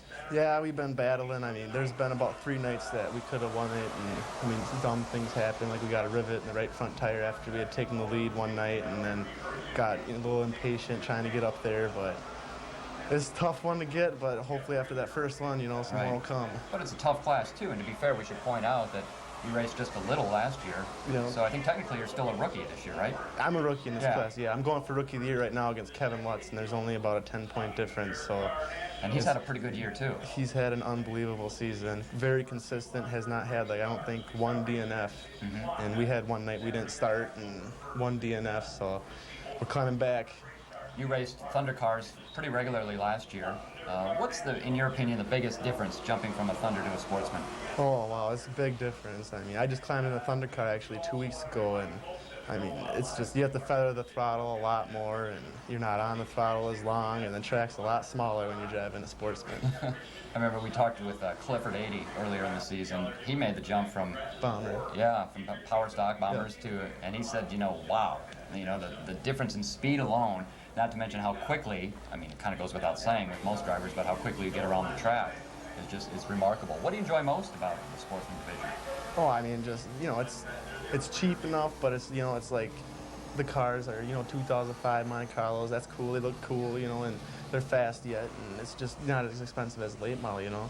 And I mean, for me, you know, I'm still learning, and we'll see how far it goes. We're not for sure, you know, but the Sportsman is a good class to be in, and, you know, I've shown this year that we can keep the car out of trouble, and so we're going to, you know, it's a good class. Now, you pit next to Adam Benzig, who's had a pretty good year as well at times. The two of you share much information when you pit that closely together? Yeah, we share some things, you know, if they need help, we'll help them, or, you know, one night I came in with the tire down, and some of their guys helped us out, and, yeah, we share, you know, some secrets, and I practice with them. Not too many, I hope. Not too many, I mean, no, if he starts beating me, then there's a problem. Use this as a fan. We'll work on both of us. Oh, man. It's hot in here, man. We'd run the air, but it's so loud. It's like an Indian summer now. That's right, that's right. Now I've lost my complete train of thought, which was very derailed to begin with. What about your relationship with Paul? Are the two of you cousins? Okay. He's obviously, when he continues to impress me, and I don't know why, because he's so good, I shouldn't be impressed. But it's like he can take time off, jump back into a car, and it's like he took no time off at all. Have you learned a lot from him? Oh, I've learned a lot, you know. I mean, we go out to dinner and stuff and hang out a lot, and we have more family that is in racing. His brother Joe races at Raceway Park, and our uncle Tom, I mean, raced on dirt for many years and late models, and that's kind of, you know, where it started about probably 30 years ago. And we used to be on Cedar Lake Speedway before Elko, and so racing's just in the blood, you know.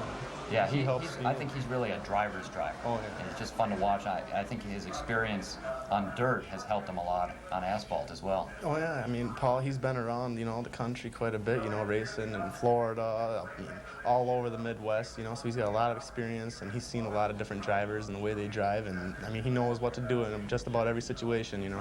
What are your plans beyond this season?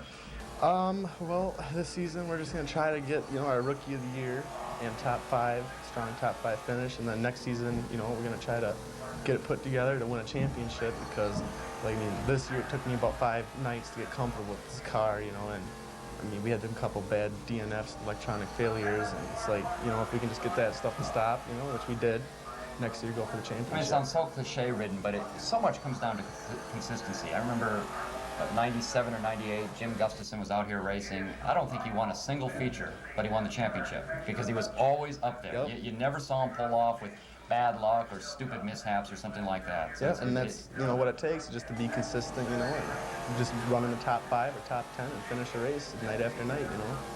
Thanks, by the way. I'm sure we've shown it a little during this interview, some of your in-car camera footage.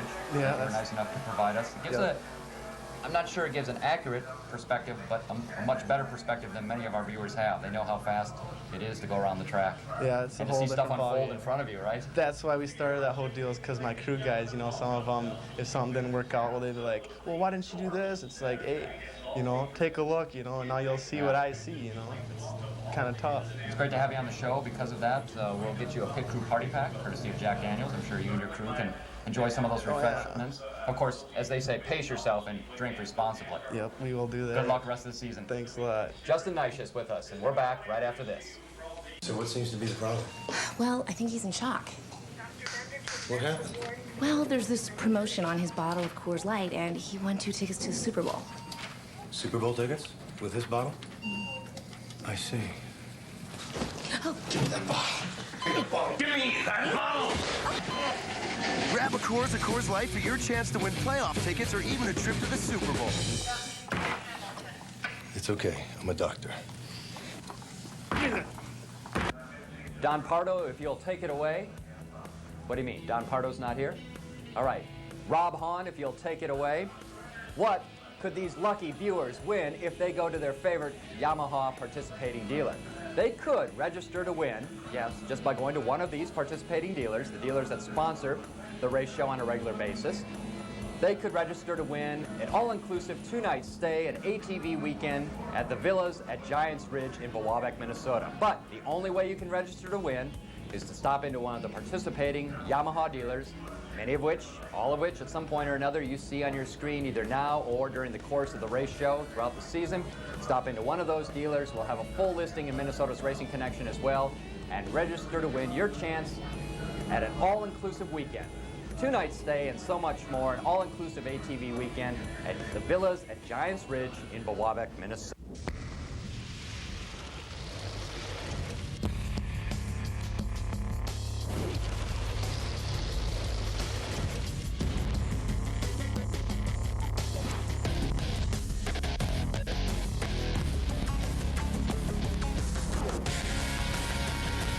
Enough said. The YFZ 450 from Yamaha. See Waldock Sports in Forest Lake and 61 Sport and Marine Yamaha in Hastings. This week's Lapper feature is sponsored by Justice Brothers. Get your car running better with JB products. And we're back on the race show. I'm Rob Hahn, joined now by Thundercar driver Brent Kane, number 99. He said you're a soft-spoken, sometimes reticent individual, so I better come with a lot of questions. That's right. So how's it hanging? Really tough. Yeah. This year's been tough. Talk about the year, the ups and downs. Second week into it, I blew the motor, so we had to scramble and miss a week and put a motor in on the next Friday night, so that really hurt us in the points. So we were in the top 5.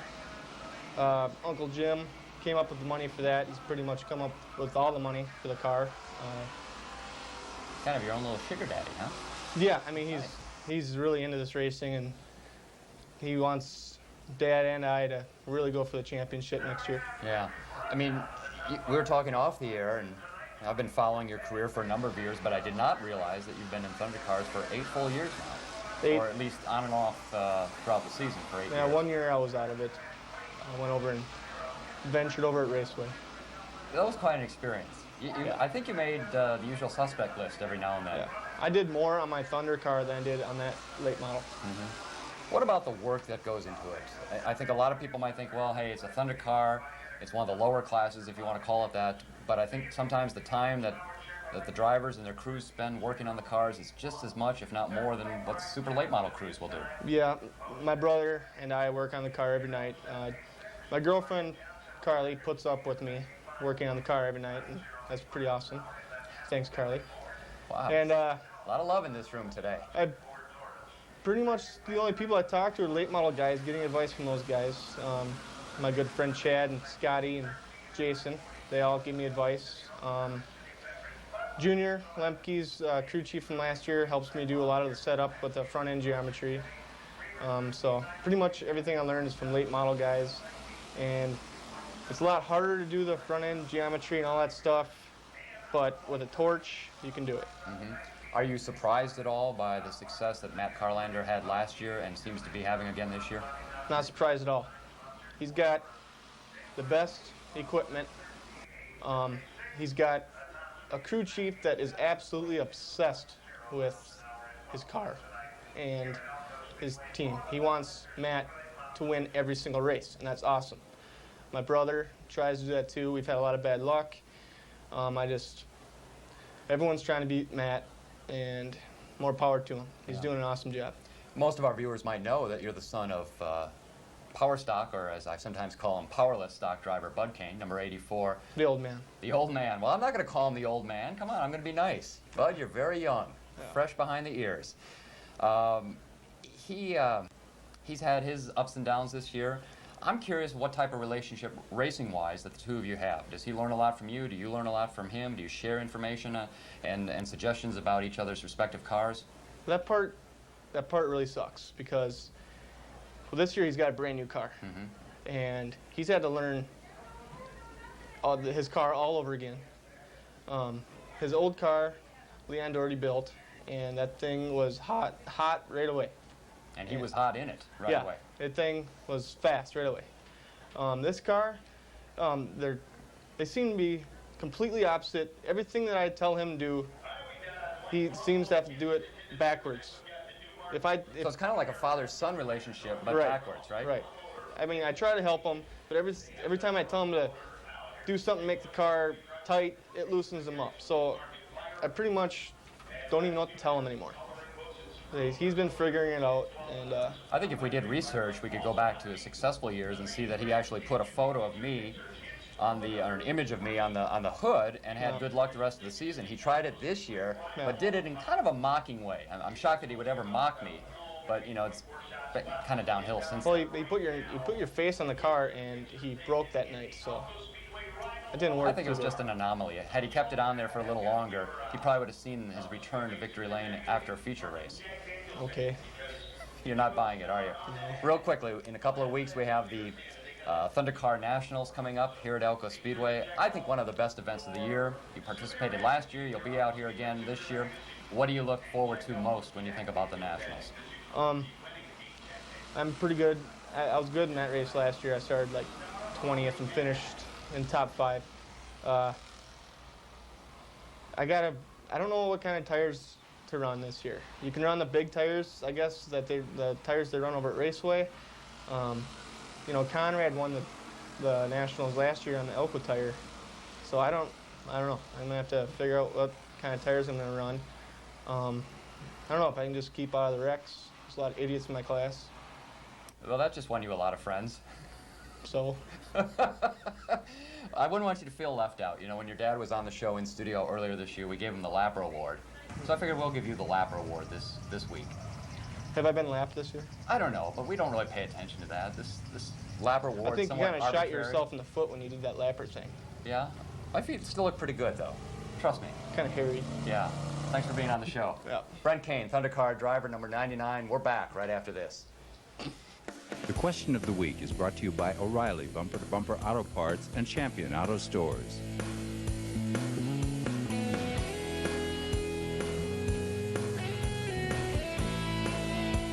So another boring Saturday night? Get to the all-new Elko Speedway for a night of supercharged family fun. The Elko Speedway, redesigned with new grandstands, better seating, and 5 big screen TVs capturing all of the big races. Every Saturday, it's the NASCAR Dodge Weekly Series. 4 high-powered classes of racing thrills. For more information, click on elkospeedway.com. This Saturday, get to the all-new Elko Speedway, 30 minutes south of Minneapolis, 1 mile west of I-35 on County Road 2, Elko. Saturday night will never be the same.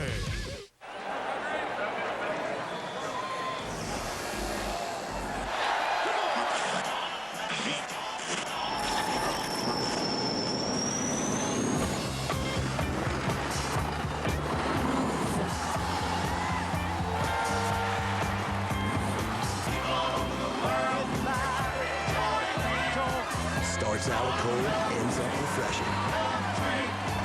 Coors Light, official beer sponsor of the NFL.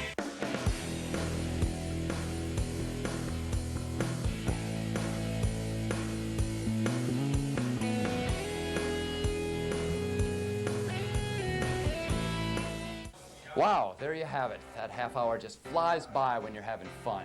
Show number 19 of 20 for 2005 in the can. My thanks to Robin Harris. She's behind the camera. The Big O is back in the studio. I'm Rob Hahn. Thanks for joining us. And remember, go Irish.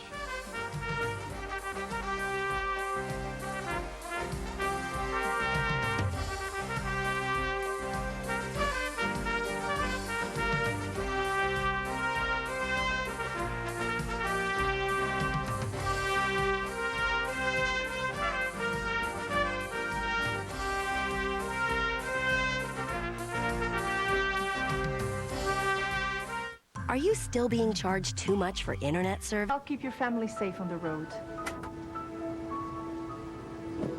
Please, make sure everyone in your car is buckled up, and kids 12 and under are in the back, no matter what. You're watching KSTC TV, Minneapolis, St. Paul. It's become a storied tradition each year on the race show that I'm joined at least once by my two little Einsteins. Not just because they're the two greatest kids on this earth, but I'm sure they'll tell their friends at school to watch the show, and we'll take all the extra viewers we can get. To my right is Patrick, otherwise known as Fester, and you're in what grade this year? Kindergarten. And to my left is our soccer boy, otherwise known as Bob, and you're in what grade? Second. We're going to quickly play our game of true or false and why, where I make a statement and you tell me whether you think it's true or false and briefly explain why. So, Bob, I'll start with you. True or false, Jeff Gordon is all washed up and will never win another race again? False. His odds are... He is a great racer. I like him, and I think his odds are great. Fair enough. Fester, true or false, Notre Dame is the best college football team in the country this year? Yes, And that is why? because they won 2 games. Yes, they have won 2 games. Only 2, but maybe more to come. Finally, Bob, true or false, and why? The Vikings are just as bad, if not worse than Boston College. False. Boston College has a better record. They have better players and... Okay, I'm going to cut you off right there. I don't like Boston College. Dudes, thanks for joining us on the race show.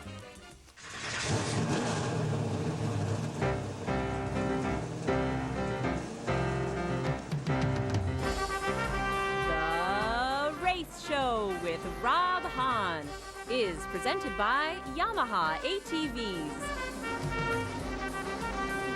The Race Show is also sponsored by Elko Speedway, Bumper to Bumper and Champion Auto Stores, Jack Daniels, Justice Brothers, and Kharkov Vodka. Now a man who gives modesty a whole new definition, your host, Rob Hahn. And welcome to Championship Week for 2005 on the Race Show, presented by Yamaha ATVs. I'm Rob Hahn, publisher of Minnesota's Racing Connection. In just a little bit, so much racing and so much other excitement to get into one little half hour of television programming. In just a minute, we'll talk with, among others, Donnie Reavers. What a season he had. Jeff Partington, Matt Carlander, Steve Schultz, and others will join us. We'll take a look back at some of the highlights from the racetrack in 2005, and of course, some of the best of, I underline the word best of the race show from 2005. Just wait. Your favorite emerging singer, Rob Bob, might make a guest appearance at least once and maybe twice. Now, to be fair, I have to point out that if I seem a little angry and bitter, jaded today, it's because Notre Dame just lost its first game of the season. You know, Tom Ryan should have charged extra money to some of the patrons who got to watch me watch the game under the bleachers next to the big TV. I'm sure I put on just as good a show as some of the drivers will. Okay. Not that I'm bitter that they lost in overtime to Michigan State. Not that I'm bitter or jaded that I won't be able to wear the green jacket, which I only wear after victories. It'll have to stay on the hanger. But we'll go forward. We'll go forward with the show, and I'm sure Notre Dame will go forward with its season. So having said all that, let's commence to racing.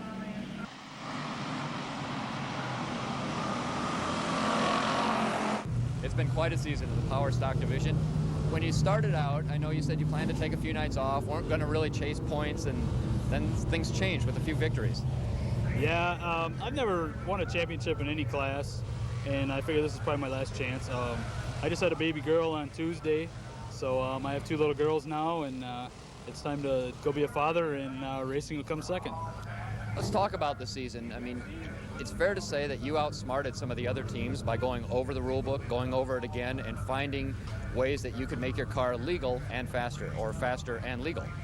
Well, I tell you what, I got one of the old school crew chiefs that's been around here forever, and when my dad gets a rule book, he sits down and reads it like 10 times through and through, and I'm not, I've been running illegal shocks basically for 2 years, so there's your tech staff right there. It's an easy thing to check. I've been pushing the rules. I push them all the time. They caught me. I took them off. We're good to go, but if any class you're in, you got to be right on the edge or beyond it to be up front. As you look back over the season, is there one incident or maybe 2 incidents that really stand out, either a feature win or something else that you can point to as positive or maybe negative? Well, like last weekend, I would have wrapped the points title up last weekend, but I got into Scott King. It wasn't intentional. I apologize to him. his family, his wife, crew members, whoever I might have hurt their feelings, or you know what I mean. It was racing. Me and Scott are probably two of the intensest guys on the track. I'll admit it. You know, we run each other hard. We get into each other once in a while, and I screwed up. I cost him the race. We'll go from there, and I apologize to his team. It's one of the, I think, lesser-known things about racing that if you offend one driver, you don't just offend him, you offend the whole crew and team. So you really take care of a lot of business all at once. Yeah, I think I pretty much beat his whole team off last week. I mean, I didn't mean to hit him. You know, I didn't spin him out. I got out of it, but we've got into it a couple weeks in a row. I understand Scott got a little frustrated. Bob Fredrickson took care of me. What do? You know, we come back this week, take a green, and hopefully go from there. Winning is obviously fun. Has the season been fun as you've gotten closer to the end, or was there any pressure, you know, chasing points or keeping your point lead? No, we come out to have fun. You know, I'm glad we got this point title pretty much wrapped up. We haven't run the feature yet, but I didn't come out here to race for points. I come out to win races. Same with last week. I could have backed off, finished third, had the points title wrapped up, but I was going for the win. I'll be going for the win tonight. That's just the way we race. You know, the points will come wherever they come, but I come to win races and go from there. You mentioned the newborn at home. Is there a chance we could see you out in the car, if not on a full-time basis, at least a part-time basis next year? And would it be a power stock again? No, it probably will not be a power stock. I think I've worn my welcome out in this class. I think there's a lot of guys that would like to see us disappear. So I think I got this other car sold. You'll probably see us Thunder Car Racing. It's a little more, you know, adjustments, a little more our style. We've done what we wanted to do in this class, and hopefully next year it'll definitely be on a part-time basis. I'm not coming out for any more championships or anything like that, but I want to come out and run competitive no matter what it is. Welcome back to the Race Show. I'm the artist formerly known as Rob Hahn. You can call me Rob Bob. And I thought since it's Country Music Week on the Race Show with Clint Black and Lone Star coming to Elko this Saturday, July 23rd, that I would write a country music song just for the Race Show. So here it goes. I don't want to wreck my car when I'm driving only 25.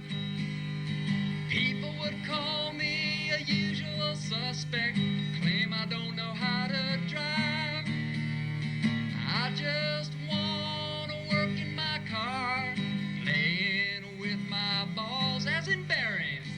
Then I'd go out to the track, bounce off every wall. I want to drive a race car, woohoo, and play with Jeff Gordon all day. I want to drive a race car, woohoo. I don't know why some people think he is gay. I want to drive a race car, woohoo, make a couple hundred of mil. I want to drive a race car, woohoo, and get more chicks than former President Bill.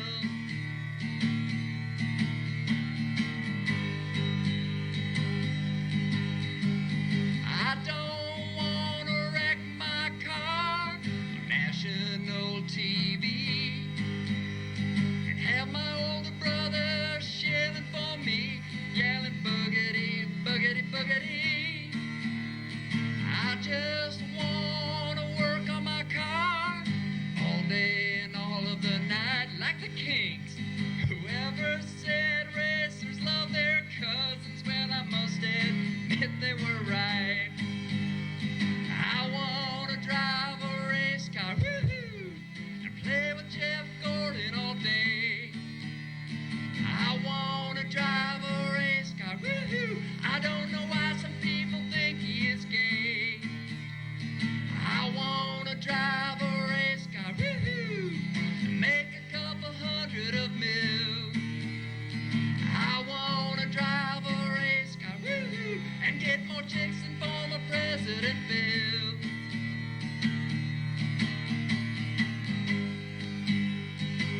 That's it for this week on the Race Show. Be sure to check out Clint Black and Lone Star this Saturday, July 23rd at Elko, and we'll see you again next week.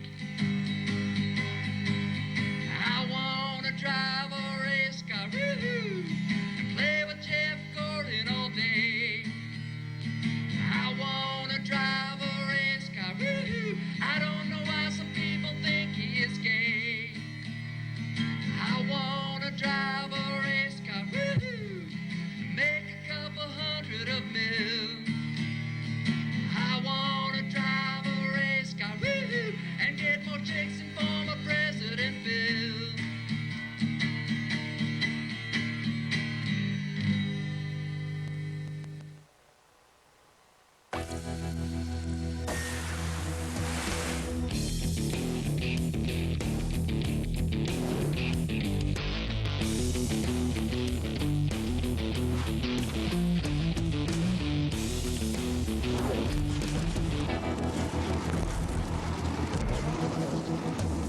The new Kodiak 450 automatic 4x4 from Yamaha. See Beeline Yamaha Sports Store in St. Cloud and XL Motorsports in Coon Rapids.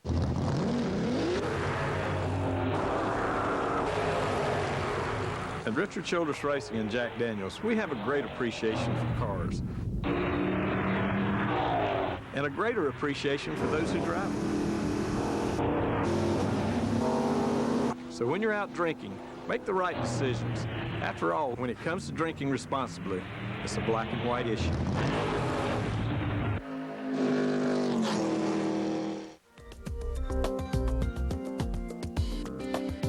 Encyclopedic Knowledge is sponsored by Elko Speedway.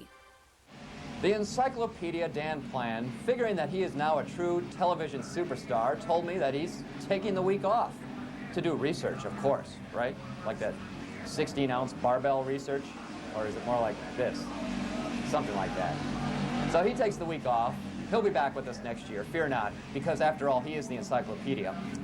So that just means that I have to work a little harder and go through the pits and talk to some of these drivers. When you look back over the 2005 season, what really stands out as being different from some of the other years in Sportsman? Well, I guess just the time we struggled right in the middle of the season got really frustrating, and nothing seemed to be going our way. That'd be the standout, I guess.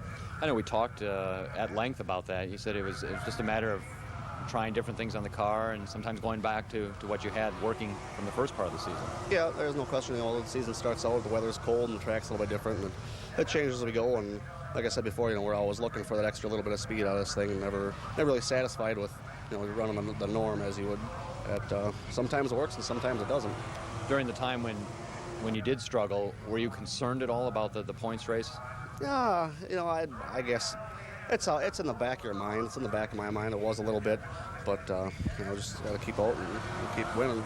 The Sportsman Daytona 500 Challenge, a 3-race series that brought a lot of the traveling cars here. You obviously have good memories of it because you were the winner. You get a free trip to Daytona. But beyond that, what were some of the highlights of, or what did you enjoy most about having some of the traveling drivers come and compete at Elko? It's just, it seems when those guys come to town, they always run well. And that was pretty exciting for Tom to put that on. It was a good deal, I think, for a little more incentive to get some of the guys that are coming from quite a ways away to come up and race here at Elko. But no, when I first heard that, I was just looking forward to it. What, if Tom or anyone else at the track came up to you and said, all right, we'll let you pick 1 or 2 things that you'd like to do differently in the Sportsman class, what would you like to change? Probably lineup procedure. Either go with qualifying or points for heat races or something like that. It's just with the field of cars that we've had this year, it gets frustrating after a while when we're inverting 12 cars, it seems, every week, and there's only 13, 15, 16 cars here. It just doesn't really seem fair to to always invert, and it just causes it can cause a lot of wrecks, and we just don't need to lose any more cars. What are your plans for the future? Actually, right now, contemplating the late model division again for next season. Try to do a little bit better there than we did in 03. And now for something completely different. Born in the U.S. What? I'm on? Sorry, just singing some liberal-induced Bruce music. Hello, race fans. This is your president, President G.W. of the US, the usual suspects. As promised last time I appeared on the race show, I come to you today to compare and contrast NASCAR dads with soccer moms. But first, a little soccer joke for you. Knock, knock. Who's there? Mia. Mia who? I'm going down to the Honey Bake store to get me a ham. Take that, soccer moms. Now, in the grand tradition of George Carlin, the only man alive,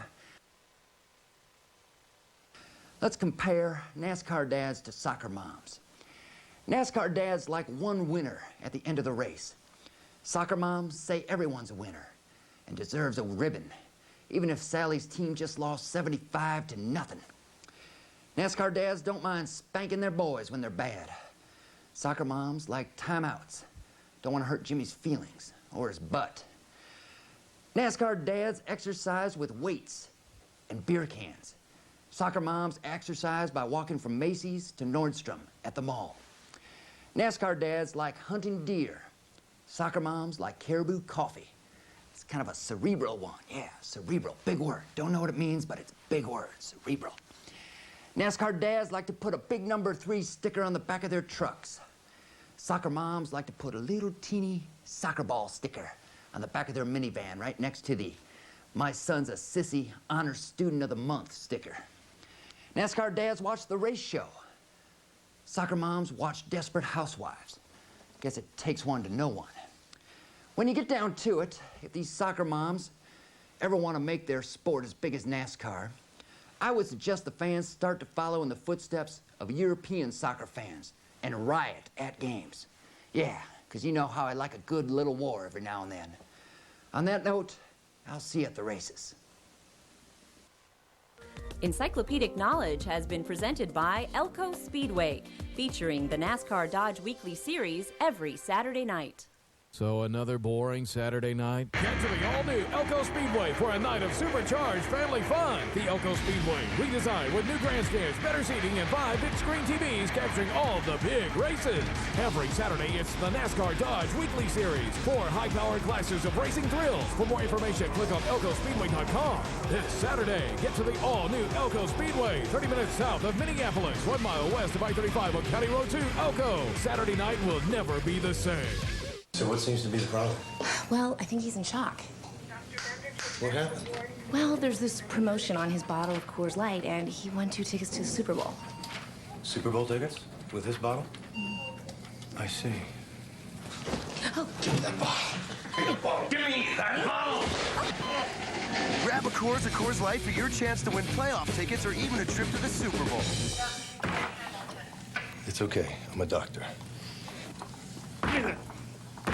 This week's Lapper feature is sponsored by Justice Brothers. Get your car running better with JB products.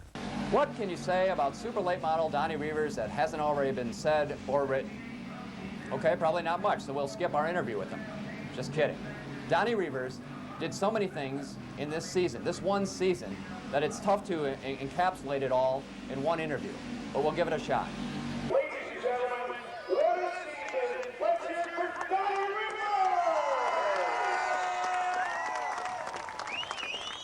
It's tough to know where to start when you're talking about your season, 2005. That's the Minnesota Late Model Challenge Series champion, AC Delco Super Summer Series champion, NASCAR Division 4 champion. What stands out most? If you were to look back on the season and point to one thing, what are you proudest of? I would say the division. Hey, you got some fans over there, huh? Fans or enemies, take your pick. You know, it's a pretty good shot, though. You know, Johnson's got a football career ahead of him. You know, I would say the division, just because that's, you know, you're competing against guys across the country, and that pays the most. And, yeah. You had, the key obviously was consistency at Elko Speedway. You did have a streak where you didn't win a lot of features, but you were always in the top 5, or so it seemed. Was there any concern that, you know, there were a couple nights where it seemed like the car was not handling as well? Did you have a concern about the whole season at that point? Well, some of it was we were, you know, we didn't use up our wild card tires at the beginning of the year. We saved them all towards the end so we could put, you know, like tonight we'll have 4 new tires on, you know, which we thought that would pay off more than doing really good in the middle of the season. And, you know, I don't know whether it did or didn't. Probably not much of a difference whether you do good tonight or do good back in the middle of the season. But we were talking on the phone the other day, and you mentioned that one incident where you had to avoid a wreck and went through the infield for a while, actually screwed up the car, and you chased the car a little bit after that. Yeah, a little bit. Still don't know what was really wrong with it or what we ever found. And like I was telling you earlier, I think part of it might have been that the track had changed from temperature-wise, and we just were more concerned trying to get the car back to the way it was the week before. Running behind you is obviously your key to your success this season. Does he have his clothes on? Well, only some of them. I can just hear the Channel 45 sensors phoning us right now. Oh, my Lord. The world does need more of those individuals. I don't know who it was. You know, he's going to be put in the witness protection program for his, you know, protection more than ours, I think. Or maybe it's for ours more than his. Yeah, we could probably use some sunglasses after that. Well, back to racing, since the show sometimes is allegedly about racing. Well, no, let's not talk about racing. Let's talk about one thing we haven't really addressed. Your wife, Melissa, gave birth to a son this summer. I'm sure that took some focus away, as it should. Yeah, a little bit. You know, it was it's tough when this year I went on my own and I'm basically doing this full time. So, you know, my winnings and stuff are my, you know, that's what we use to pay all our bills at home. So that was kind of stressful, and then having a kid in the middle of that, and you know, but everything went really good with that, and he's doing really good. Melissa was really good through that whole thing, you know, kind of understanding all the time I needed to spend at the shop. And she was good on the race show, too. Yep. You mentioned at the start of the season that your plans were to focus on Raceway and Elko and then the Challenge Series, but other than that, no traveling, that you've kind of got that out of your system. But the other day when you and I were talking on the phone, you hinted at the fact that you might at least look at the ASA Late Model Series. We'll see what they do. You know, it's always fun to go race some of them races. I don't think we'll put together something where we'll go race a full season of it, but it would be fun to have one of those cars to go over to Madison or to I-70 or Salem, or, you know, some of the tracks that are within 5-10 hours that you could drive to, and maybe a special event type race or something. When would you make a decision? You're obviously waiting to see what they're planning, but then do you have a timetable in mind? No, not really. Just see, you know, we basically want to get done with this year and just finish it out and just kind of go from there. Well, it's been a great year, and it's been fun to watch you. Congratulations. Thank you. The question of the week is brought to you by O'Reilly Bumper to Bumper Auto Parts and Champion Auto Stores.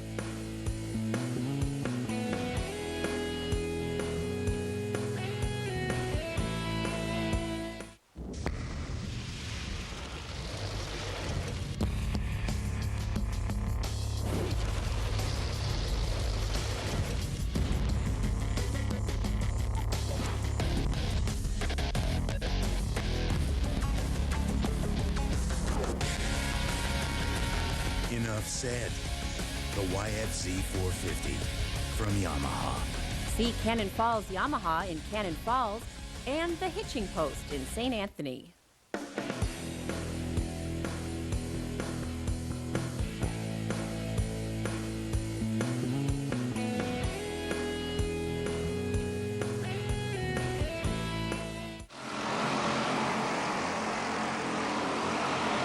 As you look back on this season, how would you compare it to 2004? Similarities and differences? 2004, we had a much better year. We had a stronger car. They made a rule change halfway through the winter here last winter, and then we forced us to carry a penalty. We've had a good car, and we've been fortunate enough to win 5 races, but last year's car was a little stronger, and the point lead would reflect that if you look at last year's points due to today. From a racing standpoint, did you enjoy one year more than the other? Both have been unbelievably good times, let me tell you that much. Okay. What have been the keys this year? I mean, you mentioned that you struggled a little with the rule change, and I use the term struggle loosely because you were still posting some pretty good, consistent finishes. But then what kind of got you beyond that into the winner's circle and into the points lead? Dedication, hard work, and never let anybody or anything get you down or take you out of the game mentally has probably been the biggest advantage that I've had going on through this year. All right, I'm back. The artist known as Rob Bob. As you might recall, a couple weeks ago, I came to you as an aspiring country musician with a country-sounding song that I had written for the show. Today, it's all rock and roll, baby. From my shirt, which is a tribute to my old college band, Rob Bob and the Flannels, to my bandana, which of course is a tribute to Bruce from the 1984 Born in the USA tour. And this song is a tribute to some guys we haven't talked much about this year on the race show, the Usual Suspects. It's called Mr. Usual Suspects Wrecking, and it goes something like this.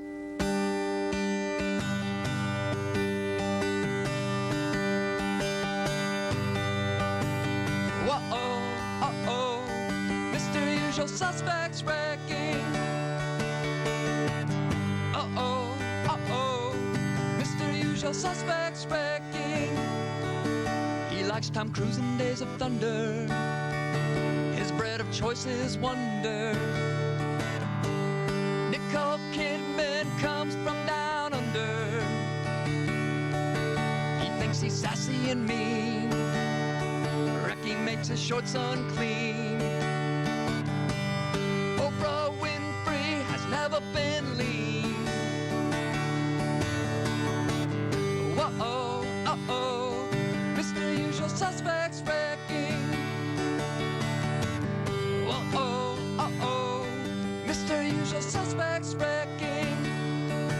He likes likes to go for spins because he never wins. Mary Kate and Ashley are twins. He never slows for the yellow. He's a dense sort of fellow. Hey, hey, hey, Bill Cosby likes to eat jello. Uh-oh, uh-oh, Mr. Usual Suspect's wrecking. Uh-oh, uh-oh, Mr. Usual Suspect's wrecking. He drives others insane. He can't hold his lane. He wrecks like a train. He's no St. Paul Payne. Adam raised Cain. Carly sang You're So Vain. Al Franken is lame. I like Notre Dame. Uh-oh, uh-oh, Mr. Usual Suspect's wrecking. Uh-oh, uh-oh, Mr. Usual Suspect's wrecking. Uh-oh, uh-oh, Mr. Usual Suspect's wrecking. Uh-oh, uh-oh, Mr. Usual Suspect's wrecking.